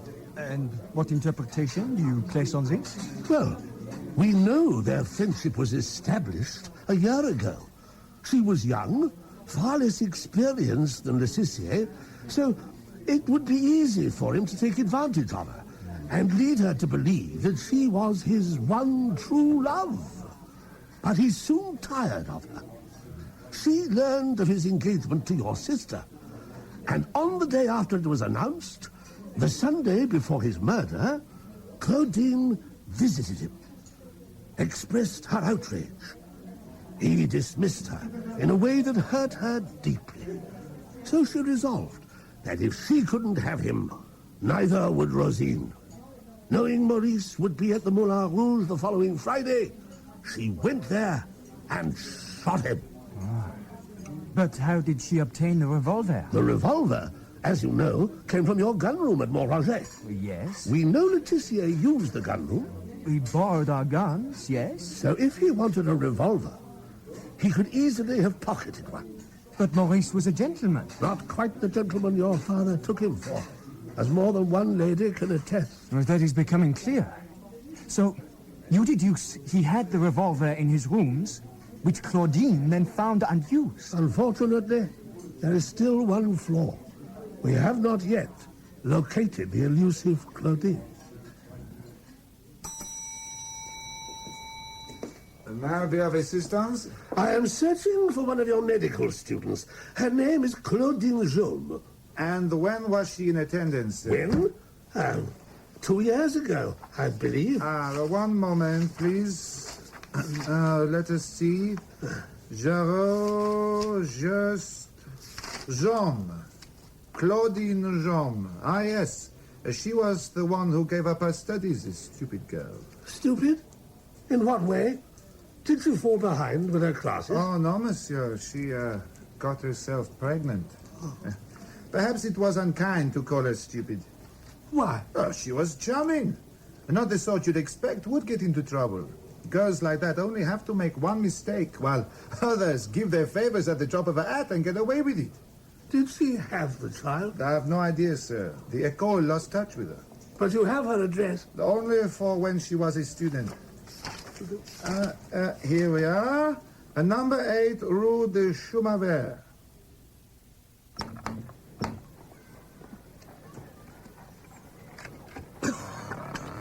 Who do you want? Mademoiselle Jaume, if you please. She's gone. Did the moonlight flit with her bastard? Miserable brat it was too, always crying. Did you speak with her? People don't talk much around here. If you think I took any of her stuff, you're mistaken. It was a gang downstairs. Filthy scavengers. Well, see for yourself. Her room's at the end of the corridor. Good grief. What a horrible mess. I told you it was, didn't I? There's nothing left. Except old books and orange peel. What's this? Cough mixture. Liver salts. Interesting. What have we here? It's just an old bottle. Wrong. It's a medicine jar. And according to the label, it's from the medical school. Remnants of white powder. I wonder. Bertie, you dangle the bait. Say you have a vital clue to the murder and then tell me everything except what was in the green jar. Arsenic. Arsenic? Are you certain? As night follows day, my dear. I had the crystals analyzed at a pharmacy in the Rue Washington. The chemist was appalled the jar wasn't labeled as poison. Why would Claudine Jaume possess such a dangerous substance? To put down rats? Does one buy rat poison in that form? She didn't buy it. She was a medical student. She took it from the college laboratory. But you don't really believe she kept the arsenic to kill rats, do you? The fact is, she possessed the stuff. That's all that matters. But do you think she was a poisoner? What I think, Sarah, is of no importance. A detective simply assembles evidence and makes deductions. Oh, don't be so blessed pompous, Bertie. What was she really up to? Well, consider Claudine's situation. A poor student living in a slum. Then she is befriended by Letitia, a charming, unscrupulous seducer. He takes her to his elegant apartment, impresses her with his wealth and breeding.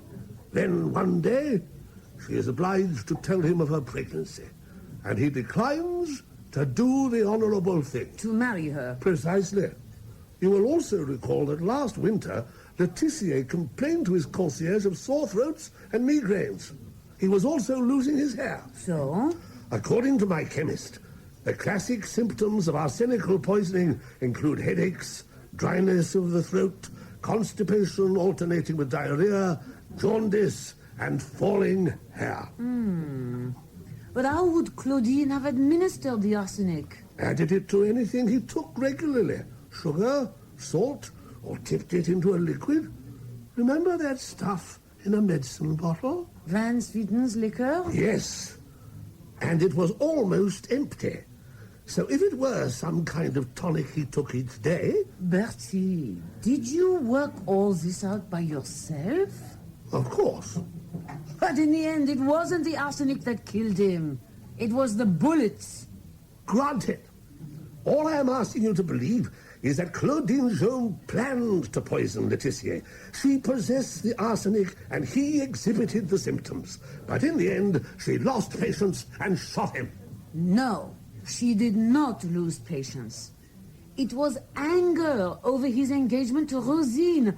That's why she visited him on the Sunday before the murder, to get him to acknowledge his child. Accepted. And when he refused, she found the revolver he had acquired from the gun room at Montlanger, took it, and used it at the Moulin Rouge. No.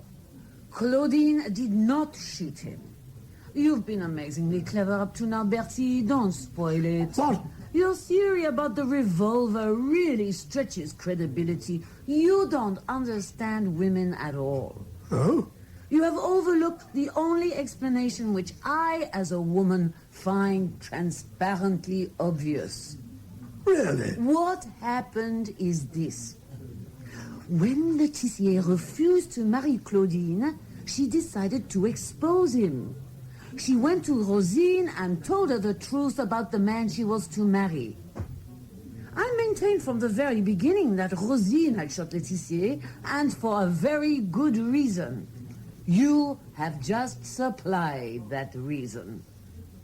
Between us, we have arrived at the truth. I may be naive about women, but if your theory is true, isn't it far more likely that Rosine would have simply appealed to her parents to call off the engagement? Jules is an old-fashioned aristocrat. He had given his promise to the Letitia family. But Letitia's conduct was inexcusable. The Agincourt are not bourgeois, Bertie.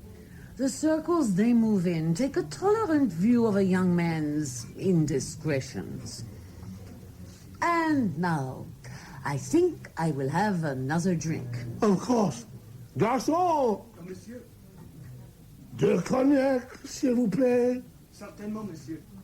I still can't believe Rosine is a murderess. Bertie, she went to great lengths to make you believe in her. Now, tell me, the letter you received protesting Morgan's innocence was decently written, you said? Yes, in an educated hand. Why? It would be fascinating to compare it with Rosine's handwriting. Your cognac, monsieur. And I was asked to give you this note. Oh? By whom? That man, sir. There by the... Oh, he seems to have left. Oh, merci, monsieur. Merci. Cheers, my dear. And though our theories may differ, we do have one thing in common. We both wish to speak with Claudine Lejeune. Unfortunately, the evidence indicates she went on the run because she is a murderess. We'll agree to disagree there, Bertie. Good heavens. What is it? This note. It says, Claudine Lejeune, 8 p.m., 7 Rue Alexis. That's just across the river. It could be a trap. Do you think I should go? Of course we must go, Bertie. She wants to prove to us she's innocent. She isn't innocent. And how did she know we were here? I don't like this at all. I should have armed myself. To meet a woman with a baby? You forget. I am the only person in Paris who knows she is a murderess. My life is at risk. Then I shall make it clear to her I don't share your opinion. Besides, she doesn't have the gun any longer. She is also a poisoner. Then don't drink her coffee. Are you sure the appointment was at number 7? Absolutely. Well, this doesn't look much like a domestic habitation. For once, we're in complete agreement. Still? Yes? We wanted a young lady, Claudine Jaume. Enter. Huh. No, not madame. No, the lady is with me. No, not madame. For some reason, he doesn't wish you to enter. This is utterly absurd.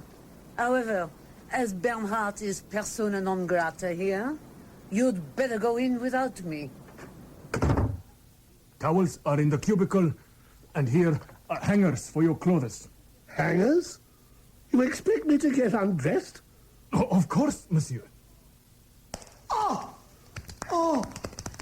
Oh! Oh! Oh! Good afternoon, Your Royal Highness. Oh! Enjoying your massage? Oh! This can't be coincidence. A necessary stratagem, sir, for which I apologize. Oh! While Mustafa does his work, we can talk. Never mind Mustafa. Oh! I demand to know why I was lured here. It's a matter of urgency. I needed to speak with you, without Madame Bernhardt in attendance. All this because of Bernhardt? If you'd wanted a word in private, you should have asked. Perhaps. But in this discreet location for meetings between gentlemen, I can be assured of seeing you alone. Parading in the buff is not my idea of discretion. If this is how the story conducts itself, I'm glad your methods have not yet crossed the channel.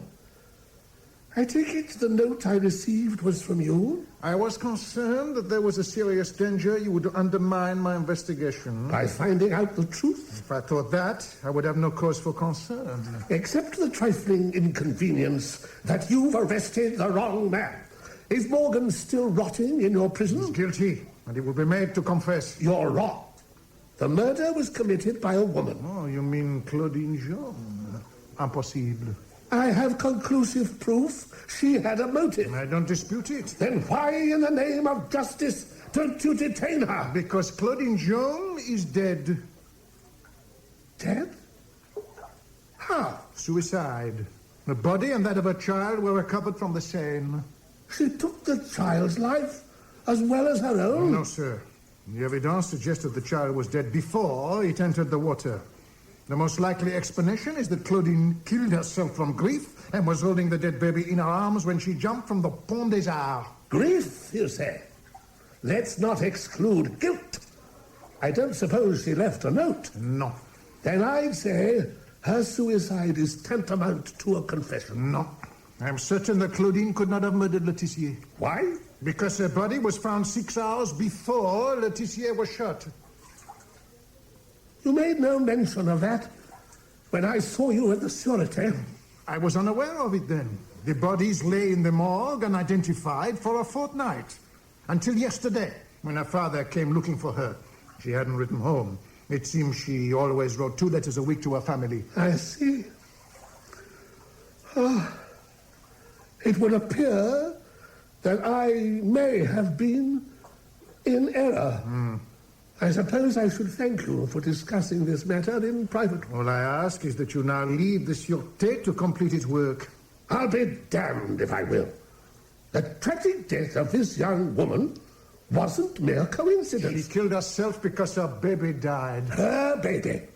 It was also Letitia's, remember? Sir, I wouldn't have brought you here unless there were overriding reasons to ask for your cooperation.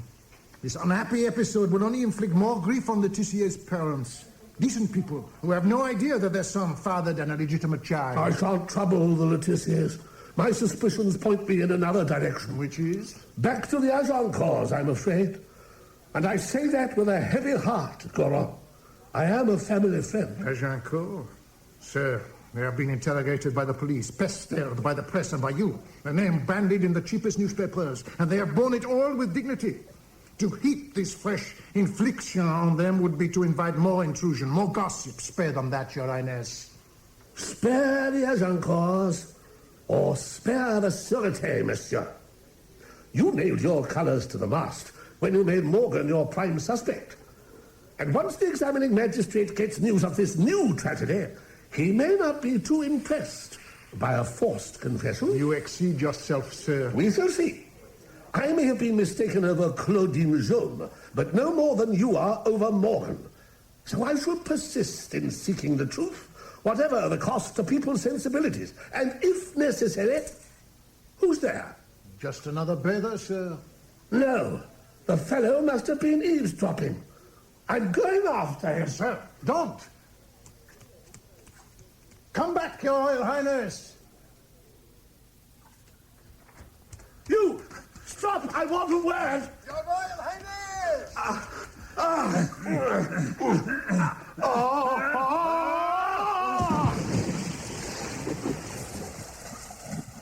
Now! Hold still! Fool! It's all right, Bertie. I promise. I won't make a run for it. Your Royal Highness, allow me to explain why I invited Le Comte d'Agincourt to be present at our meeting. To eavesdrop at our meeting, you mean? Sir, you are deeply troubled about the distress your investigation might inflict on both families. The interference with the process of law. That is really too absurd. I chose the baths because it allowed Le Comte to be present but unseen. But why did my old friend creep away? Like a thief? Or try to? Because no sooner had I convinced you Claudine Jean could not have committed the crime than you pointed your finger at the Agincourt. So you're suggesting that he beat a retreat rather than defend his family's good name? No, monsieur. That is not the action of a gentleman. And Jules is a gentleman through and through. Isn't that so, Jules? No. I believe the true reason is that he killed Maurice Letitia. Jules? Yes, I admit it. I shot Letitia. What? And now go on, you must release Morgan. He is innocent. So it was you who sent the anonymous letter? Yes. Short of confessing, I did everything I could for Morgan. But this man took no notice. Because the information you gave was flawed. Morgan wasn't in the garden of the Moulin Rouge when the shots were fired. He was in the hall itself. Jules didn't know that. He invented what he thought was a watertight alibi, not knowing Morgan's own statement contradicted it. You dismiss the letters as unimportant, Goron. A more alert investigator recognized them as clues. And now, Jules, you had better explain what made you into a murderer. Claudine Jaume wrote asking to see me.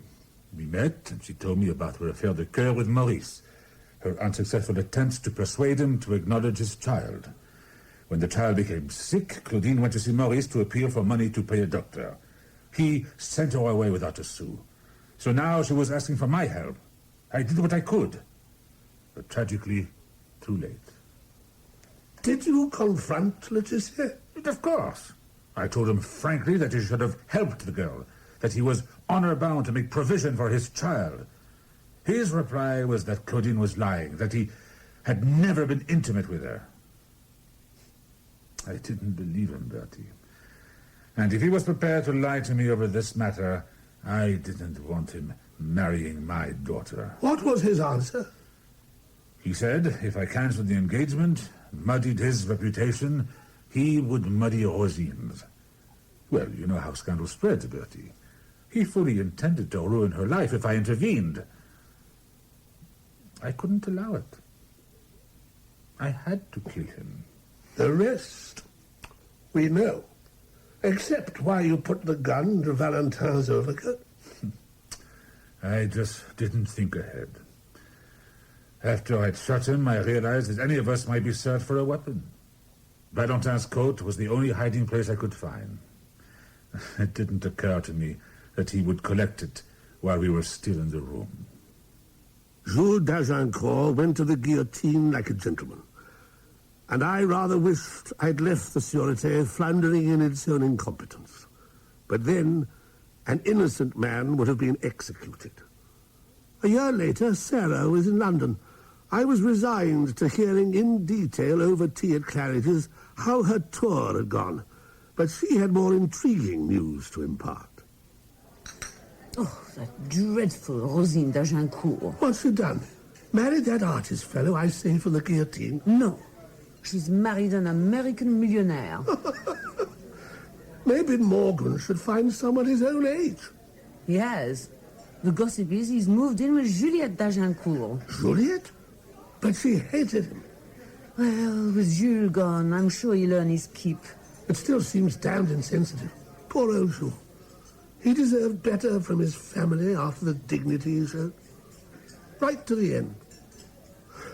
You know, Sarah, there could have been a much more satisfactory outcome to this business. What is that? Well, if Claudine Jaume had succeeded in poisoning Laetitia, Jules need not have shot him. Claudine would have taken her own life anyway, after her baby died. And Jules would still be alive today. Oh, Bertie, after all these months, you still don't know the truth. The arsenic wasn't for poisoning. It was medicinal. Claudine was taking it for her condition. For her condition? You mean when she was expecting the child? No! She had the pox. For heaven's sake, Sarah, keep your voice down. Do you mean syphilis? I'm not conversant with the illness, but the treatment's well known. You take arsenic or mercury in small amounts. How can you advance such an unedifying theory? She caught it from Letitia. He was a roué. He went to whores. But it was never suggested he contracted a disease. I'll tell you how I know.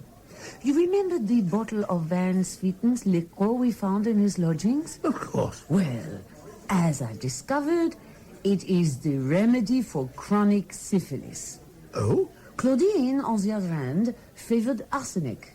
I suppose she found it easy to acquire. Really? And what's more, all the symptoms you described for arsenic poisoning are characteristic of the pox in its second stage. Oh. If that's true, why didn't Jules speak of it when he confessed? Wasn't he aware of the truth? I'm sure he knew. When Claudine Jean met him, she was in despair. She showed him a dying baby, another victim of the disease. He didn't mention it to me. He wouldn't. Jules was a gentleman. He regarded what the girl told him as confidential. But he was appalled that Laetitia, having infected Claudine and her child, should still insist on marrying his daughter. He felt he had no choice but to shoot him. That was Jules d'Agincourt's real motive. But he went to the guillotine without mentioning it once. As a father, and I hope a man of honor, I can understand why Jules acted as he did. So it was, after all, a crime of passion, Bertie, as I've always insisted. Jules wasn't driven by passion. No, but the source of it all was one man's promiscuity. Agreed. Thank you. But you chose the wrong suspect. You kept telling me, quite mistakenly, that Rosine was guilty. And who are you to talk about mistakes? You suspected Claudine. You are just as much at fault. Yes, but I... Oh, very well. We were both mistaken. However, I might be persuaded to forgive you, my dear. We have at least 2 hours before your play. But I was right in saying it was a crime of passion. Yes, yes. Now, about my proposition. Love is dangerous, Bertie. It isn't worth it. Well, it's perfectly safe with me. Oh, it isn't you, Bertie. It's the hat. Which hat? The hat that just came in. Unless I'm mistaken, it belongs to my dear friend, the Princess of Wales.